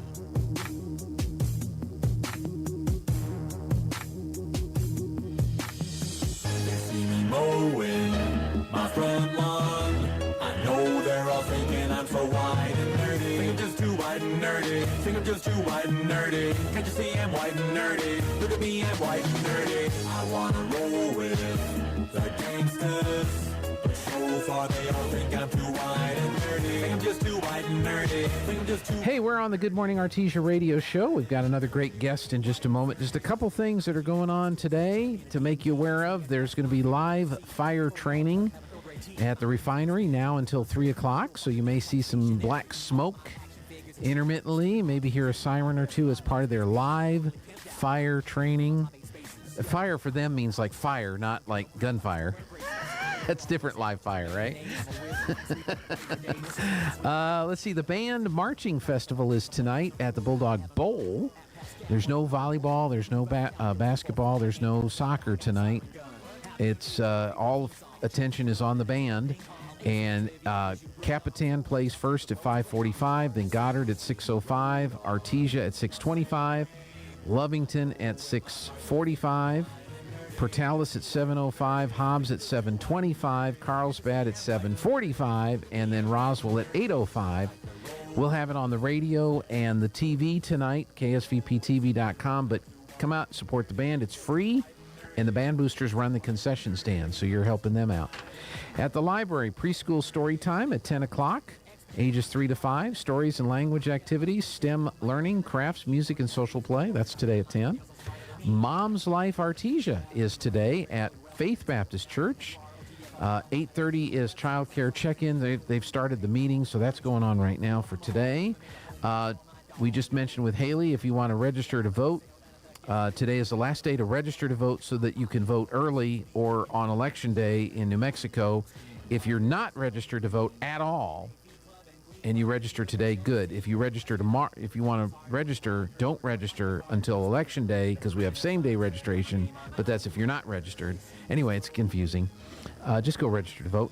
And Lowell's Pharmacy is doing a COVID-19 booster clinic right now, at the Jack Case Community Room at CVE. It's the new Moderna booster with the Omicron variants. Sounds like I'm talking Star Trek, doesn't it? Next thing you know, it'll be Vulcans and Ponfar. It's for patients 18 years and older. Flu shots for Medicare patients are available, and that's going on right now at the Jack Case Community Room at CVE, courtesy of Lowell's Pharmacy. All right, let's take a look at our weather forecast. Are we going to see any rain tonight? It needs to stop raining. I'm meteorologist Steve Hamilton with your Pecos Valley weather. We have dry air back in place over eastern New Mexico. We have high pressure over the Four Corners area and extending down into our area. 80 for the afternoon high today, and we can expect plenty of sunshine through the day. Overnight it'll be clear, mid-50s, and then we're looking at upper 70s and low 80s and sunshine for Wednesday. Clear Wednesday night, upper 70s, and sunny Thursday. That's your latest forecast. I'm meteorologist Steve Hamilton. All right, we have, right now, we've got sunshine, 57 degrees here in Artesia, New Mexico. The humidity is 81%. The dew point is 52. Winds are out of the south at 4. Pressure steady at 30.01. Our air quality is moderate. 56 is the air quality. Sunset will be at 6:29. Sunrise at 6:59 around the region. Mostly sunny, 59 in Carlsbad. Sunshine, 58 in Roswell. Mostly sunny and 60 at Hobbs. Maybe all these clouds are finally moving out of here. Around New Mexico, sunshine, 53 in Albuquerque, 48 in Santa Fe. Nothing in Cloudcroft. 52 in Ruidoso, 58 in Las Cruces, 49 in Farmington, 40 at Red River, 58 at Clovis. It was 33 this morning. Ooh. Partly cloudy in Lubbock, Texas, 61 there, and sunny and 59 in El Paso. So, Betty, I think the rain is done. The sun is out, and can you pull that microphone a little bit closer to you there, if it'll not fall off? All right, we'll try that. Betty Skinner is here from the Artesia Community Theater. Good morning. How are you? I'm fine. What's happening to the community theater? Well, unfortunately, we sad news. We are no longer in existence, and we're going to have to sell. We've got a storage unit, and we're going to have to try to get rid of everything we have in there. So what was the last play that they did? Do you remember? Oh, my word. I can't remember. It was last year. Either. No, it's been longer than that. It's been longer. Okay, I may be thinking of the comedy troupe then. That's the comedy troupe, yeah. That's not us. Yeah, it's been probably 2 to 3 years, I think, since we've had something. And it's really sad because it was established for such a long time. And some of the key people like Laney Roundtree, has passed on. And it's a sad thing and stuff. But some of us that were active in it have gotten older, and we just, if I die in the first scene, the first act, I'm good, but that's it. I can't make it through a whole play. But I like being backstage and handling the props and stuff, and that's where I was more happy at. But it's just come to an end because we can't get the people involved, young people or anyone. It's just no one wants to be involved anymore. Yeah. And it's a sad thing because it's a good thing to do. Oh, yeah. It was a lot of fun. We enjoyed it. We had so many people over the years and everything. Sure. So now you've got a couple of storage. We have one. We're down to one. Down to one. So we want to get rid of all that remaining stuff. Yes. Okay. We have some tables. We've got some clothes racks. We have an old grandfather clock that someone made to put for one of our plays, and I think if you put a battery and stuff in it, and dress it up, you could make it look like something. We have tables, the three-legged tables and stuff. Lamps, some antique lamps. We have a box of remember the silver lights, the outside lights?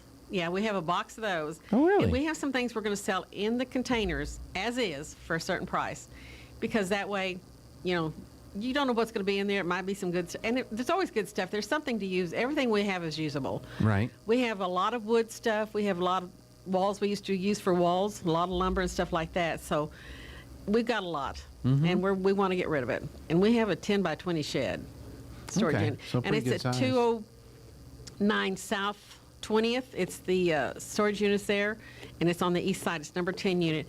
We don't start until 8 o'clock in the morning. No early sales because we can't load out the night before, so we have to do it that morning. So until probably 4 o'clock, and then Saturday. Now, is that this weekend? No, or it's next October the weekend? 21st and 22nd. Okay. Yeah, because this weekend, I It's think Art in it's the Art in the Park. Park. Yeah, Art in the Park. But it's going to be the next weekend. Okay. But we have a lot of things. We have a standalone mirror. We have some coat racks, the box of litter lights. We have 3 round tables. We call them mystery box. We have a Christmas tree. We have an old army trunk. Just kind of miscellaneous stuff, you know. So we need to get rid of it. Yeah. And Well, it's it's really sad. kind of a sad Yeah. note on the theater. It is. And you're right about participation in things. Certain things, it just seems like there's not a lot of participation anymore. No, they're just, nobody seems to be interested. And that's really Everybody's sad. so busy. You know, I was too, but I worked and everything, but I managed to find time to do something that was fun. Yeah. You know, and I know it takes a lot of time, but it's only for a short period of time, you know, unless you do 2 or 3 shows in a row. But we used to do like 1 or 2 a year, you know, never more than 3 and stuff. So it does make it hard, even for other people, you know. Mm-hmm. People just get so active. And then the younger people, they're involved with their kids' activities and stuff. And theater, it's not just doing much anymore, which is sad. Yeah. At least we have the high school. That's a big That's right. Yeah, the drama program yeah, at the high school. High school is really good. That's right. And That helps a lot. well, I think Roswell still has their I think community so, yeah. theater because one of our folks has been in some of their plays Oh, okay. recently up there in Roswell. Yeah. And I they're don't think- they're in the old movie theater behind the shopping center Right. on was that Poe? No, It you would ask me the name of the street there. yeah. It was the old, wasn't it the old Alco. Alco? The old Alco? No, yeah, it's the movie theater right behind that, yeah. I've been to a play there. That was really neat. Okay. It's a nice looking place, yeah. Right. It's really good. So that I guess is a remaining. I think bigger towns, they have a little bit more clout out there than we do. You know, ours is such a small community. We have so many activities, you know. Our population is smaller than theirs, and that makes a difference too. Yeah, because you can only ask the same people to do the same thing so I many know, times and a we're year. getting kind of, you know, Yeah, I understand. we're to the point where like we've been there, done that. We want to stop and retire a little bit, you know. Okay. But trying to find younger people just to be as enthused as we were, It's difficult to do. it is. So next, not this Saturday. The 21st, but 22nd. The 21st. Okay, so Friday and Saturday. Friday, yeah, we're doing Friday, Saturday, yeah. Okay, so you'll open up Friday morning, and then what's left you'll put back in there Friday night, and then Saturday yeah. morning whatever's left. You don't want any more stuff to sell, do you? No. Do you know how many times I've moved that? Actually, we started at one time. We had 5 storage units, 2 big ones and 3 little ones. Right. We're down to 1. And that's a good thing. That's a good thing, yes. Yeah. That is a very good thing. Okay. And I've moved that stuff around so much I could tell you exactly almost what is in every item in there, you know. That's and crazy. stuff, so, yeah, it is. Yeah, but this is not the comedy troupe, the Ocotillo comedy troupe. No. They're still doing Yeah, their that's thing. them. This is the end of the Artesia Community Theater. Wow. Basically. I wonder how many years they've been in existence. That would be a good question for Alice Lorang. Uh-huh. Many years. I would say at least 30, Okay. if not longer, because they did some with the high school, I think, at times too. But I know I got involved accidentally. Sue Pemberton asked me one time, she says, "What are you doing?" I said, "Nothing." She says, "Would you like to serve at a play?" And I go, "I guess." So I went as a server. So Okay. it was a dessert theater we did then. Uh-huh. And that's how I got into it. You serve dessert. Yeah, that's how I got into community theater too. Sue says, "Oh, we need singers." Okay.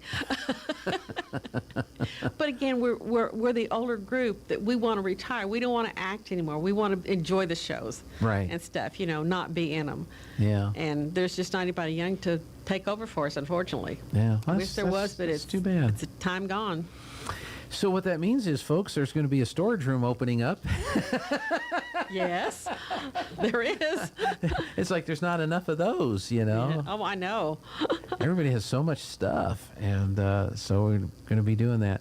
So this is going to be not this weekend, but next weekend, Right. next Friday and Saturday. And the address again is It's 209. It's right behind behind Finn's Market, and we're on the east side, the tall storage units. on your Okay. east side of the of 20th Street. Okay. We were worried they were going to be going towards North Main with that construction No, there they're they were going doing. they went the other way. Yeah, they went the other way. Thank goodness, because we were waiting with, we can't have a garage sale till when? And then they went south, and I thought, oh, good, we can have one. That's right. That's right. Yeah, I don't live right in that neighborhood. I live near that neighborhood, and now that they've shifted, all the people that live in the neighborhoods that are being affected by that Right. stretch being closed are now feeding back to the east. And I was going home the other night, and I thought, where are all these people coming from that are driving on this street? And I remembered they're coming back off of the Oh, yeah. off the other deal.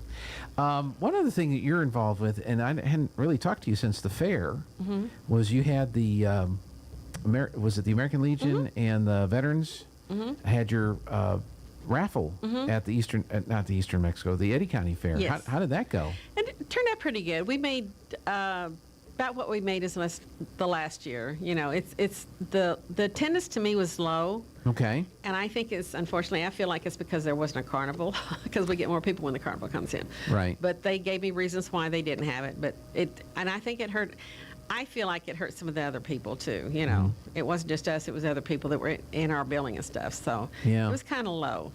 I think carnivals do help. There was one at the Eastern New Mexico State Fair, and I know that brought a whole bunch of folks out. Oh, yeah. Because you send the kids there and then you can come look. That's right. That's exactly right. So. Plus, the carnival people used to come in and buy stuff too, you know, Oh yeah. and Yeah. everything. So that helped everything. So Sure, but I went. I ate food there at the fair twice. Excellent, but expensive. Mhm. It was $11.50 for a hamburger. It was an excellent hamburger. Right. I would highly recommend Right, it. yeah. You know, but $11.50. yeah. For Well, a that's the hamburger. price of everything. Unfortunately, has gone up. Yeah, it really has. It's just gotten kind of crazy. It is. But we have to deal with that. But going back to the vets, how's that organization doing? We're doing pretty good. We're holding our own. Mhm. Like I said, we're working on our building. We have a young lady who's a Navy SEAL, and we're demolishing some stuff in the bathrooms because they're hard for handicapped people to get into. So with her skill, we've been able to do it. And she loves a sledgehammer. Boy, that girl goes at it. I just stand back like, okay. I'm Get not out of the gonna way. Yeah. So you're remodeling the bathrooms? We're trying, yeah, we're doing it a little at a time and stuff, you know, just taking the easy things out that we know we can get out right now to help people get in and out of the bathrooms and stuff. Yeah, well, Okay. that's good. And right now we're having the Boy Scouts is sharing our building with us. Oh, good. So Jeremy Kearns Mm-hmm.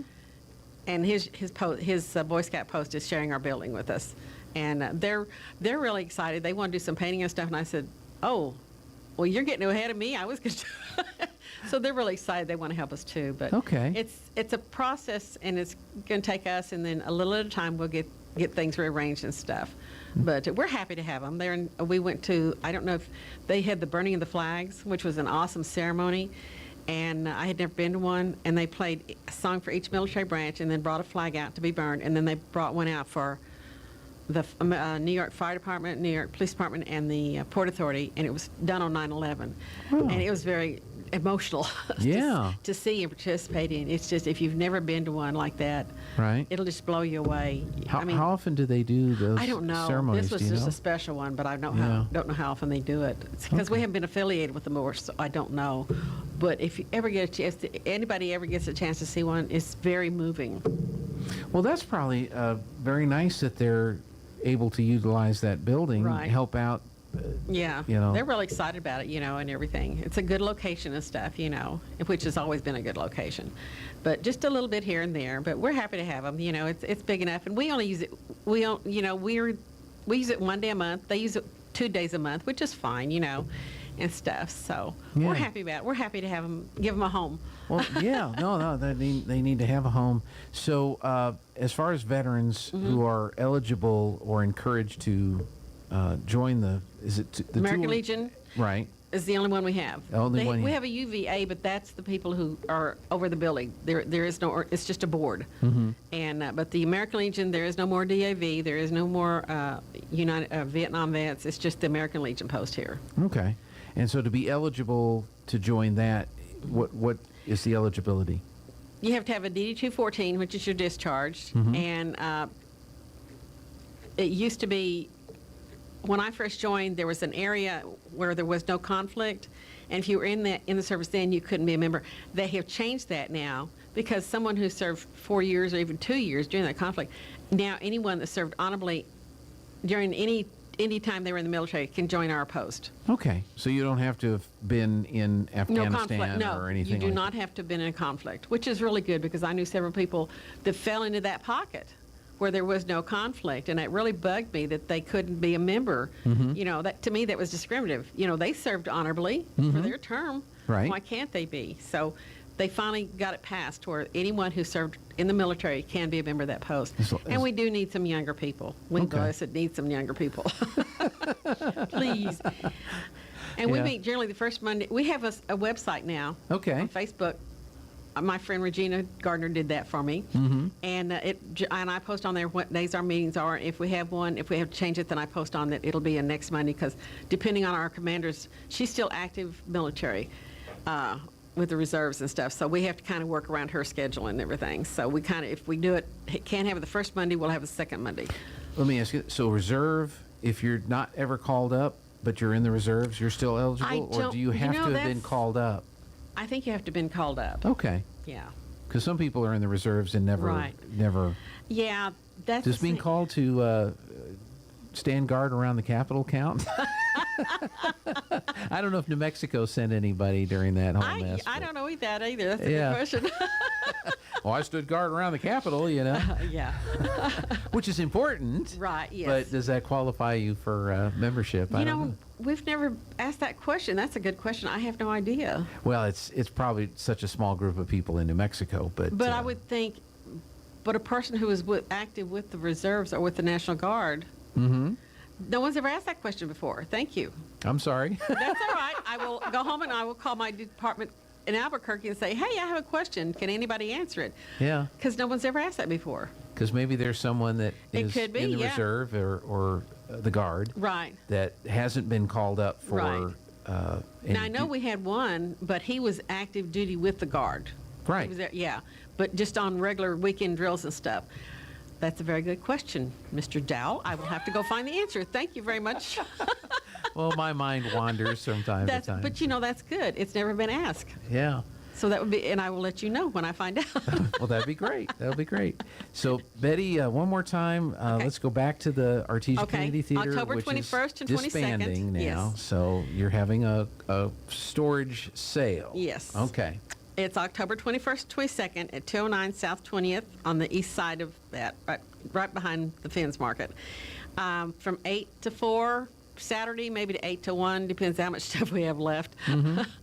But everything's got to go. And we have a lot of wood. We have risers, the wooden risers that we build.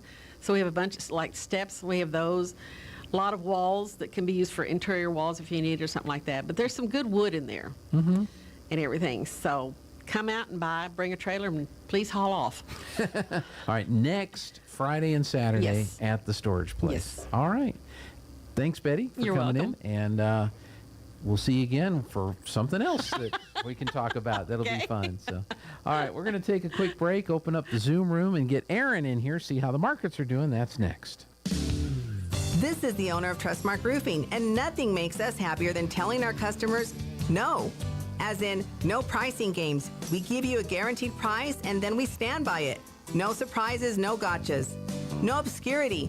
We don't just tell you what's wrong with your roof. We record our inspections and show you. No lemons. We install premium roofing materials from top brands like Owens Corning. No shortcuts.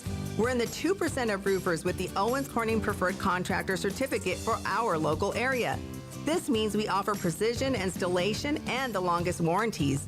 Want a beautiful new roof that's built to last? Choose Trustmark Roofing, the roofer that loves to tell our customers no.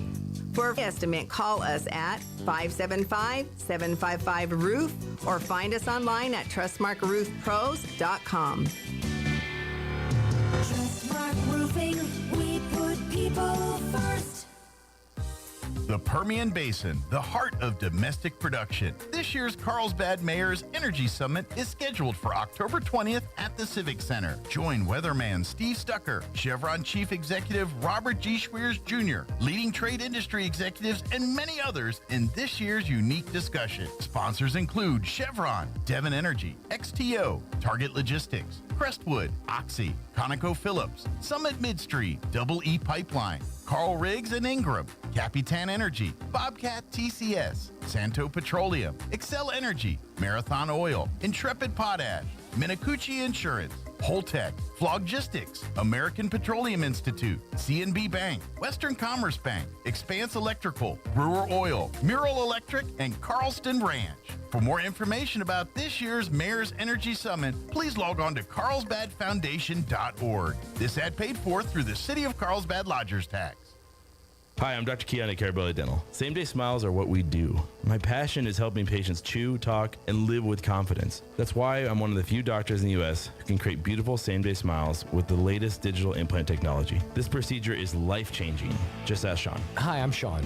I've been that voice that you've heard on the radio for most of my life, but I'm also a dad to two amazing kids. I've had a million reasons to smile, but in all my old pictures, I was never smiling. Truth is that life of improper care and being dealt a bad hand genetically left me practically with no teeth. It affected everything from the way I ate, the way I talked, and of course how I interacted with people. And that's where Dr. Keon and Carabelli stepped in. They eased my fears. They explained every step of the process in a way that I could understand, and they made me feel almost like I was part of the team. And now I can't stop smiling. I have so much more confidence, and I love looking in the mirror now. I can't explain how much of a difference Dr. Keon's dental implant process made for me. Our team can help you find your smile too. Come see us at Carabelli Dental, 575-622-4455. The Artesia Arts Council welcomes you back to Art in the Park, happening Friday and Saturday, October 14th and 15th at JC Park in Artesia. Come and find unique, one-of-a-kind handmade arts, decor, collectibles, and so much more. All made by artisans and crafters from all over the region. Jewelry, paintings, carved skulls, custom items, and more. Plus, don't miss the Artesia High School Band's annual Cakewalk event and performances from the New Mexico School of the Arts Jazz Band. Come hungry because plenty of food trucks will be on hand too. Art in the Park 22, Friday the 14th from 2 to 8 p.m. and Saturday the 15th from 8 a.m. to 6 p.m. at JC Park in Artesia. Paid for by Artesia Lodgers Tax. I can't believe I just scratched that car. Find my insurance card.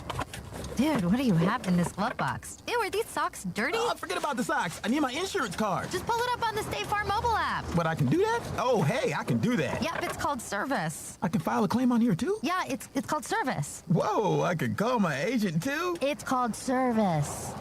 In Artesia, contact Sandy Stockton at 575-748-1111. Hey, we're back on the Good Morning Artesia radio show. Aaron Irving from Oakley and Irving Wealth Management, LPL Financial Services, is with us. Can you hear me okay, Aaron? Yeah, it sounds like you're underwater, but other than that, I can hear you. Well, I am. It's been raining. Haven't you noticed? So, well, I'm doing a little bit different hookup because we've got an interview we need to do this afternoon, and I have to do it where the guest doesn't hear the radio station. You have to hear me, and so I'm sorry that I said. Am I understandable though? I mean, you can hear me okay? Yeah. Okay. Yeah, I can understand you. That's fine. All right. We'll probably switch it back for tomorrow. But Aaron is with us from Oakley and Irving Wealth Management, LPL Financial Services, and of course you're continuing with your great tribute to our current governor of the United States. I like that one, Richardson. I'm the worst governor in New Mexico history. Michelle, hold my beer. And I can't tell you how many times I've heard that term around town. For sure. Let's see. When will Jamie's computer be back? Can I do my typical smart aleck answer? When it's fixed. Let me check. I have to be a smart aleck when I get questions like that, right? Let's see. Earlier, we were mentioning that we're doing the band. We're broadcasting the band contest tonight. Yeah. From the Bulldog Bowl, and I found you might be a band parent if Okay. you shop for vehicles based primarily on their capacity for cramming large and unwieldy musical instruments within a given square footage, as well as additional band members of varying size who may need a ride home on occasion. Absolutely. Yep. You might be a band parent if you come to expect desperate phone calls and or texts following drop-offs informing you that an item of vital importance was somehow forgotten. In other words, money, dot sheets, guard gloves, Under Armour, sweatshirt, socks, nude-colored strapless bra, etc.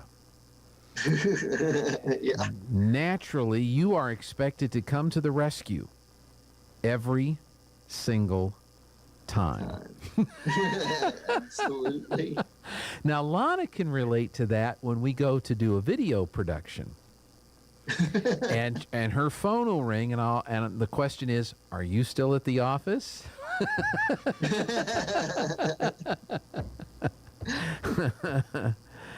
Number 3, your car knows the way to the band room, to every football stadium within 300 square miles, and to the beloved concession stand where you'll spend an estimated quarter century of your life. Right. Or perhaps, maybe it just feels that way since you emerge from each of your eternal shifts there totally spent, smelling much like a French fry, and reflexively responding to dietary requests with, would you like cheese on that? See, that's going to happen tonight because the band parents run the concession stand tonight. Oh, right. Yep.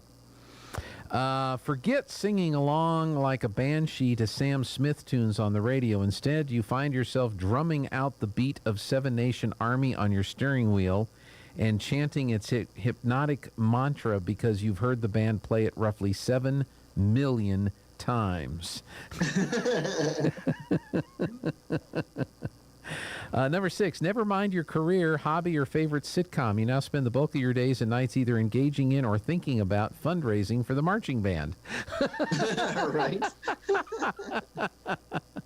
If you could train your dog to help you achieve your goals for the season, you'd do it in a 16th note. Get it? A little band note timing. Yeah. Number 7, there have been a great multitudes of discussions in your household that begin with the words, one time at band camp. And no one... was a movie that I've seen a long time ago. Yes, and nobody freaks out. So there you go. It's barely October, and already you've spent enough money on the concession stand to fund a mediocre political campaign.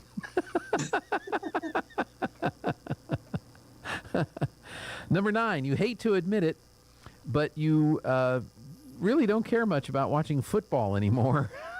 The team is undoubtedly great, but now it's all about the band and halftime or the pregame show. Heaven forbid you're still in the parking lot loading up like a pack mule or stuck in line for cheese fries when your school performs. Your kid will never forgive you. So if that happens, be sure to lie well and don't miss it next time. That's right. And the last one here, a sign that you're a band parent. You witness something special every single day, namely the warmth and acceptance with which the band welcomes one and all into the fold. You recognize the band director and their associates as gifts from above, and you look on with wonder as your child blossoms into an atmosphere of positivity and inspiration, ever so grateful that you heard the words, Mom, I joined the marching band. So there you go. In honor of the band competition tonight. So. All right. What do you have for us today? Well, I've got a story about a king. He had 10 wild dogs, and he used them to torture and kill any ministers that misguided him. Ooh. One of his ministers gave an opinion which was wrong, and the king did not like that at all. So he ordered that minister be thrown to the dogs. The minister said, I served you loyally for 10 years, and you do this? But the king was unrelenting. The minister pleaded, okay, at least give me 10 days before you throw me to the dogs. The king said, okay, I can do that. In those 10 days, the minister went to the keeper of the dogs and told him he wanted to serve the dogs for the next 10 days. The guard was baffled, but he agreed, so the minister started feeding the dogs, caring for them, bathing them, providing all sorts of comfort for them. When the 10 days were up, the king ordered that the minister be thrown to the dogs as sentence. When he was thrown in, everyone was amazed at what they saw. The dogs were wagging their tails, playing with the condemned minister, licking his feet. The king was baffled at what he saw. "What happened to the dogs?" he growled. The minister said, "I served these dogs for only 10 days, and they didn't forget my service. I served you for 10 years, and you forgot all at the first mistake." The king finally realized his mistake and said, "Starting from this moment, I want the dogs replaced with crocodiles."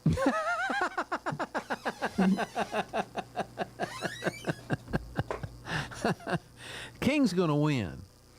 Yeah. King is going to win. And Jeffrey found earlier today, we were trying to figure out, does the Prince Charles, do they have a last name? The King Charles? Yeah, King Charles, and Prince William, and Prince Harry, and I think they've got like 50 names or something like that, but I don't know for sure. Well, according to this article that Jeffrey found, the Queen was pretty much monogamous, but she did have a family last name, Windsor. Windsor. The Royal House of Windsor was proclaimed on June 19, 1917 by George V, the Queen's grandfather. The decision changed the family surname from Saxe-Coburg-Gotha to Windsor. So that sounds better. Yeah. So male line descendants of Queen Victoria used the last name Windsor from then on. So he's Charles Windsor. Charles Windsor. Yeah. Windsor. So I wanted to share that because we'd had that discussion earlier in the show. Does Charles have a last name? Does Harry have a last name? Because we always hear Harry and Meghan Markle. Because we hear Meghan's last name, but we never. And I thought, well, does Harry have a last name? Manny LG. Huh? Exactly. Manny LG. That's funny. So, I don't know. I don't know what's going to happen. We got to get people out to vote. We had the Haley here last hour talking about the importance to get people to register to vote. And yes, we need to get people registered. Today's the last day to register if you want to vote early in the November general election. Otherwise, you got to wait. If you're not registered, you got to wait till election day to vote to register. But she was talking about how the voter turnout's like 50% the last couple of elections, and we need to get it like 70% from this part of the state. Absolutely, yeah. We gotta outweigh the crazy. So we definitely need everybody to register and vote for the right people and the right things. That's right. Well, Haley's going to come on next week, and we're going to talk about the constitutional amendments. Oh, excellent. She's done some research. They've done some research at the chamber, and so we're going to come on next week on the Chamber Chat, and we're going to discuss the proposed amendments to the New Mexico Constitution that will be on your ballot when you get ready to vote. Very good. Okay? Very all right. Good. Well, do you have anything else for us today, or do we need to... I do. Okay. I don't hate MLG, but if she were on life support, I would prefer only wind and solar power be used to run it. And that be it. That would be it. Nothing else. Yes. We're green energy only. We're putting you in the green energy wing of our medical facility that is only powered by renewable energy. And the ambulance that we're going to use to transport you there is a modified Tesla Model Y. And yes, that's and if we need to go any place to get anything or bring in any materials or supplies, there better be power in the battery of the car, because if there's not, we can't go there. We can't get it for you. Yeah. Yep. I'm with you. That's where where the greenies need to go and live their own life under their own rules and their own regulations and their own desires. But see, that's not good enough for them, Aaron.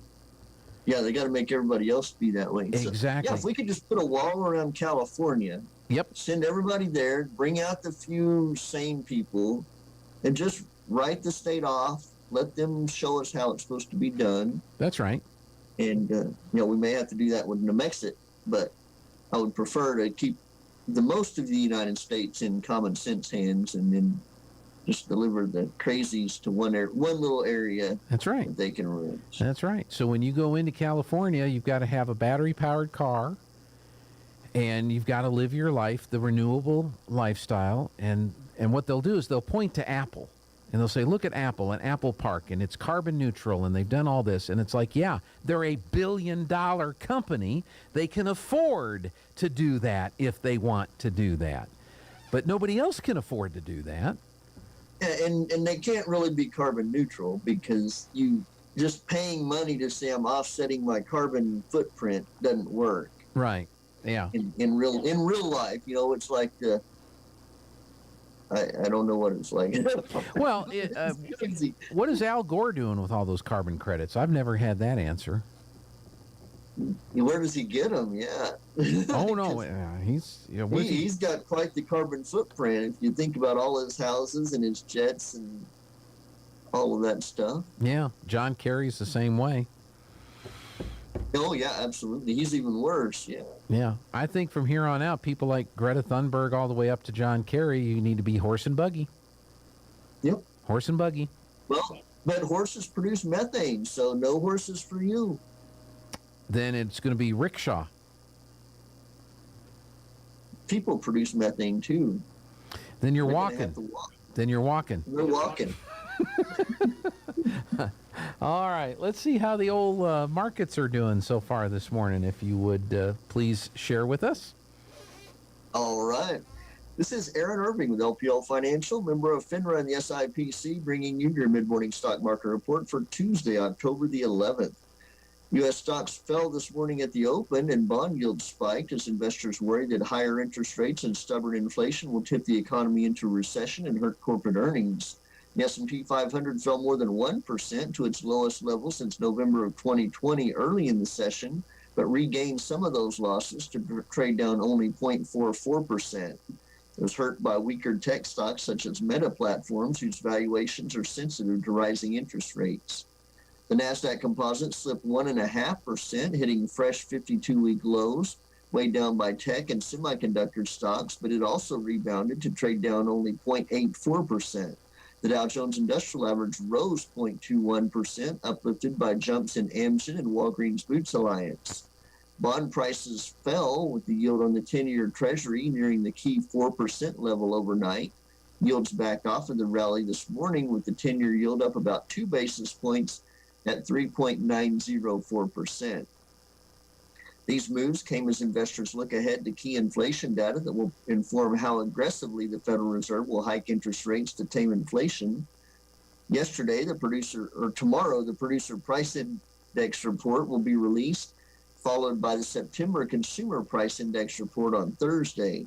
Friday, September retail sales will give further insight into consumption patterns. This week also kicks off earnings season. Friday, JP Morgan, Wells Fargo, Morgan Stanley, and Citigroup, four of the world's largest banks, will report quarterly earnings. Currently, the Dow Jones Industrial Average is 248 points higher at 29,451. The S&P 500 moved higher by 9 points to 3,621, and the NASDAQ composite is up 9 points at 10,551. West Texas Intermediate crude is down $1.90 a barrel to $89.25.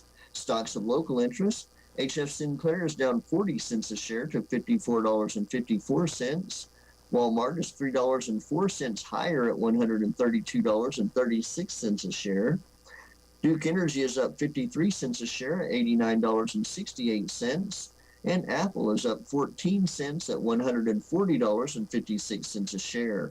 This is Aaron Irving with Oakley & Irving Wealth Management, serving business owners and energy industry professionals in the Pecos Valley and beyond. You can find us at oiwealth.com or at our offices in Artesia and Carlsbad. You can call us at 575-887-7075. All indices are unmanaged and may not be invested into directly. Securities are offered through LPL Financial, member of FINRA, and the SIPC. I have to read things better. I got a text. They're working on a promotional idea, and when I read it now, it makes sense. But when I first read it, I thought we were getting some pot plants for the radio station. That was my immediate thought. Was it's going to happen? It's really going to happen. But no, that's not what the text was about. So, all right, Aaron, you have a wonderful day today. All right, you too. All right, Aaron will have the closing markets for you this afternoon at 4:30 on the radio on KSVP here in Artesia. All right, let's see. Sean Hannity has thoughts on the news. He's next. Up on the right side. This is the Sean Hannity Morning Minute. I'll tell you where this election is going to go to, though. It's really going to be about how badly Americans are suffering under Biden's inflation, how sick and tired our Americans are paying double what they were paying for a gallon of gasoline with no end in sight. It's going to be the wide open borders of Biden and all the impact that that's had on the country since then. It's going to be law and order and a Democratic Party that doesn't believe in law and order. And if you don't have safety and security because you defunded the police, dismantled your police, and brought into play these no bail laws, then you're going to pay the price for it because people can't pursue happiness when they're not safe and secure in their town or the city that they live in. Not that complicated. Lee Zeldin, a shooting right outside his home, the Republican gubernatorial candidate. You can't make this up. From coast to coast, from sea to shining sea, it's the Sean Hannity Show. Okay, from the start. The acerola cherries. Alfalfa leaf, aloe vera, apples, banana. Beets, bell pepper, broccoli. Blueberries, blackberries, cranberry. We make Texas superfood from 55 raw, vine-ripened fruits and vegetables. Pineapple, sweet potato, papaya, parsley, pear, peach. In a capsule or a powder, one daily dose of Texas superfood delivers the healthy benefits of 55. Count them, 55 fresh fruits and vegetables, and you can see them all on TexasSuperfood.com. Raspberry, spinach, the nutrients that we need on a daily basis. Thousands of people benefit from taking Texas Superfood every day. Shouldn't you be one of them? Doctors, pharmacists, nurses, and your grandmother all recommend that you eat more fruits and vegetables every day. So if you can't, won't, or don't, Texas Superfood is made for you. TexasSuperfood.com. It's borderline shocking how much energy I have. I hope you use me for the TexasSuperfood.com. Join us on TexasSuperfood.com. TexasSuperfood.com. Never gonna give you up, never gonna let you down, never gonna run around and desert you, never gonna make you. Hey, you've been rickrolled. Ha ha ha ha ha. Hey, welcome back on the Good Morning Artesia radio show, and we're seeing the sun. The clouds have gone away. Maybe things will start drying out. Let's get Steve-O in here with the weather forecast. Steve? I'm meteorologist Steve Hamilton with your Pecos Valley weather. We have dry air back in place over eastern New Mexico. We have high pressure over the Four Corners area and extending down into our area. 80 for the afternoon high today, and we can expect plenty of sunshine through the day. Overnight it'll be clear, mid-50s, and then we're looking at upper 70s and low 80s and sunshine for Wednesday. Clear Wednesday night, upper 70s, and sunny Thursday. That's your latest forecast. I'm meteorologist Steve Hamilton.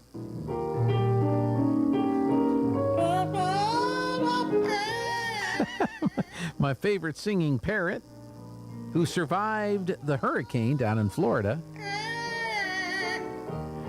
Sunshine, 62 in Artesia at this hour. Our humidity is at 70%. The dew point is 52.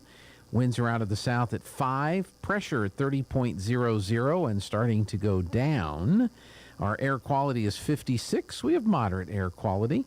Sunset at 6:29. Sunrise at 6:59. Some stuff going on around town. We'll wrap it all up for you right after this. After a week off, your Artesia Bulldogs are ready to kickstart the district season with a bang, taking on the Coyotes of Roswell High, live from the world-famous Bulldog Bowl. KSVP AM and FM and KSVPTV.com will be there for all the action. Join Joby Hodling and Robbie Ballou for the pregame beginning at 6:30 and kickoff at 7. Bulldogs versus the Coyotes of Roswell High, Friday beginning at 6:30 on KSVP AM and FM and at KSVPTV.com. Southeastern New Mexico's Sports Authority, then, now, and always. It's October, and that means it's time to paint Roswell Honda pink. We partnered up with the Chaves County Cancer Fund to help raise much-needed money, and we are gearing up for another amazing year. Roswell Honda is giving away some great prizes, including 3 Michael Kors designer purses, pretty in pink, of course. Stop by for a free entry or 3 entries with a qualified test drive. And that's not all. With new inventory arriving daily and over 100 quality pre-owned vehicles on the lot, there's never been a better time to get behind the wheel. Here's Joe Salzar to tell you all about it. Don't let vehicle pricing rumors fool you. With Roswell Honda's market-based program tool, we are making it easier than ever to get the best deal in southeastern New Mexico. And with every vehicle sold in the month of October, we will donate $50 to the Chaves County Cancer Fund. Join us Saturday, October 29th from 10 to 1 p.m. We will have a special performance by the Charlie's Angels. Bring cash to support the cause and purchase goods from our many vendors. Help us make it happen for the Chaves County Cancer Fund, and let's paint Roswell Honda pink. We're in challenging dark times, like being in the Carlsbad Caverns without a light, or on the plains of the White Sands at night. We've lacked the light of real leadership in Washington. But in New Mexico, we've got Congresswoman Yvette Harrow fighting for us, against the woke radical liberals in Washington who look down on us. Yvette Harrow fights to secure our southern border and stop the flood of crime and drugs. Yvette Harrow fights for the energy industry that creates New Mexico jobs and can end America's reliance on foreign oil. Yvette Harrow fights for our neighbors, friends, and families' safety by standing with law enforcement against the radicals who want to defund the police. The woke, radical, liberal Democrats have failed us, but we've got our Congresswoman, Yvette Harrow, fighting them, leading for us. Paid for by Right Women PAC, which is responsible for the content of this advertising. Not authorized by any candidate or candidates committee. RightWomen.com. The student government from Southeast New Mexico College would like to invite you to their spooktacular trick-or-treat event happening October 27th, 3 to 6 p.m. at Southeast New Mexico College, 1500 University Drive in Carlsbad. Enjoy a fun haunted house, lots of trick-or-treating, and plenty of spooky family fun. That's October 27th, 3 to 6 p.m. at Southeast New Mexico College in Carlsbad. Sponsored by the SCNMC student government. Come and have some fun if you dare. If you're missing a tooth or several teeth, a dental implant may be the ultimate solution. Implants look and feel so much like real teeth that you probably forget you have an implant. Maupin and Brown Dentistry is one of New Mexico's most experienced implant providers, with literally thousands of implant patients who are absolutely delighted with the results. Call Maupin and Brown today for an evaluation. You'll be surprised how affordable implants can be. Maupin and Brown, your choice for experienced, state-of-the-art dentistry. Have you noticed the days are getting shorter? This is Jim Gill from Roswell Seed Company. I know it's kind of hard to tell, but we're on the downhill side of the year, so every day is a couple of minutes shorter than the one before, even though your plants need plenty of food and water to keep them healthy. Like those globe willows that are turning yellow. A good dose of the right fertilizer will make them bright green again. No matter what the problems you're having, we probably have a cure at Roswell Seed Company, but come see us soon, because winter's coming, you know.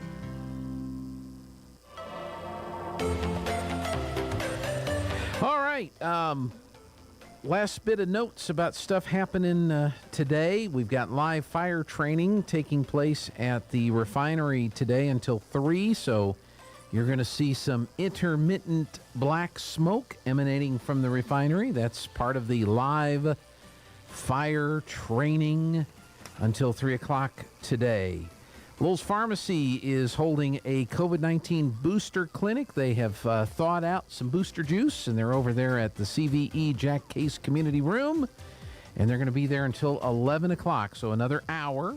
If you'd like to get the booster, the Moderna booster, including the Omicron variants, they're going to have it for patients 18 years of age and older, and they're also going to have flu shots for Medicare patients available during this booster clinic at the Jack Case Community Room. So thanks to Lowell's Pharmacy for helping us out with that. If you want to get registered to vote, and you want to be able to vote in the November general election, you want to be able to vote early, whatever that process is, go by the chamber today.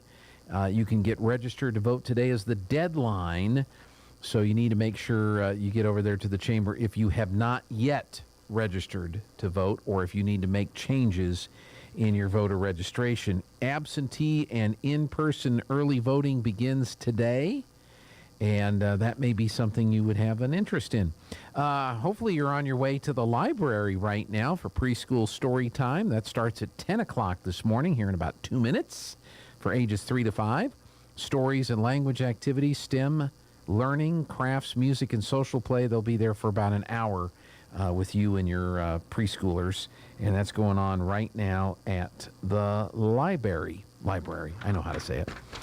And tonight, we're going to see you at the Bulldog Bowl tonight. There's no soccer. There's no volleyball tonight. Just the band, the Southeast New Mexico Marching Educators Association, or New Mexico Music Educators Association District Marching Festival.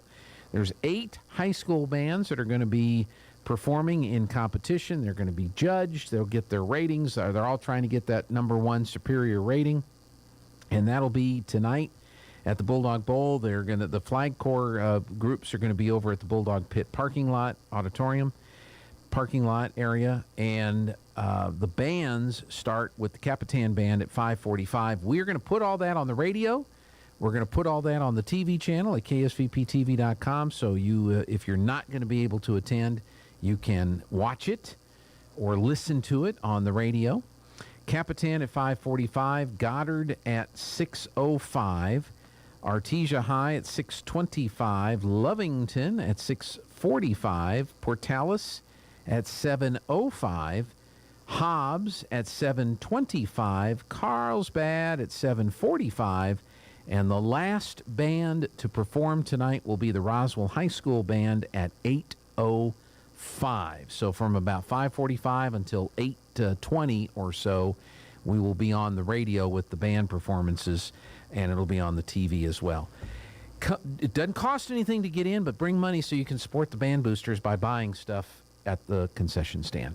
See you tonight at the Bulldog Bowl. This is KSVP Artesia, Clay and Buck on the other side of... Breaking news this hour from townhall.com.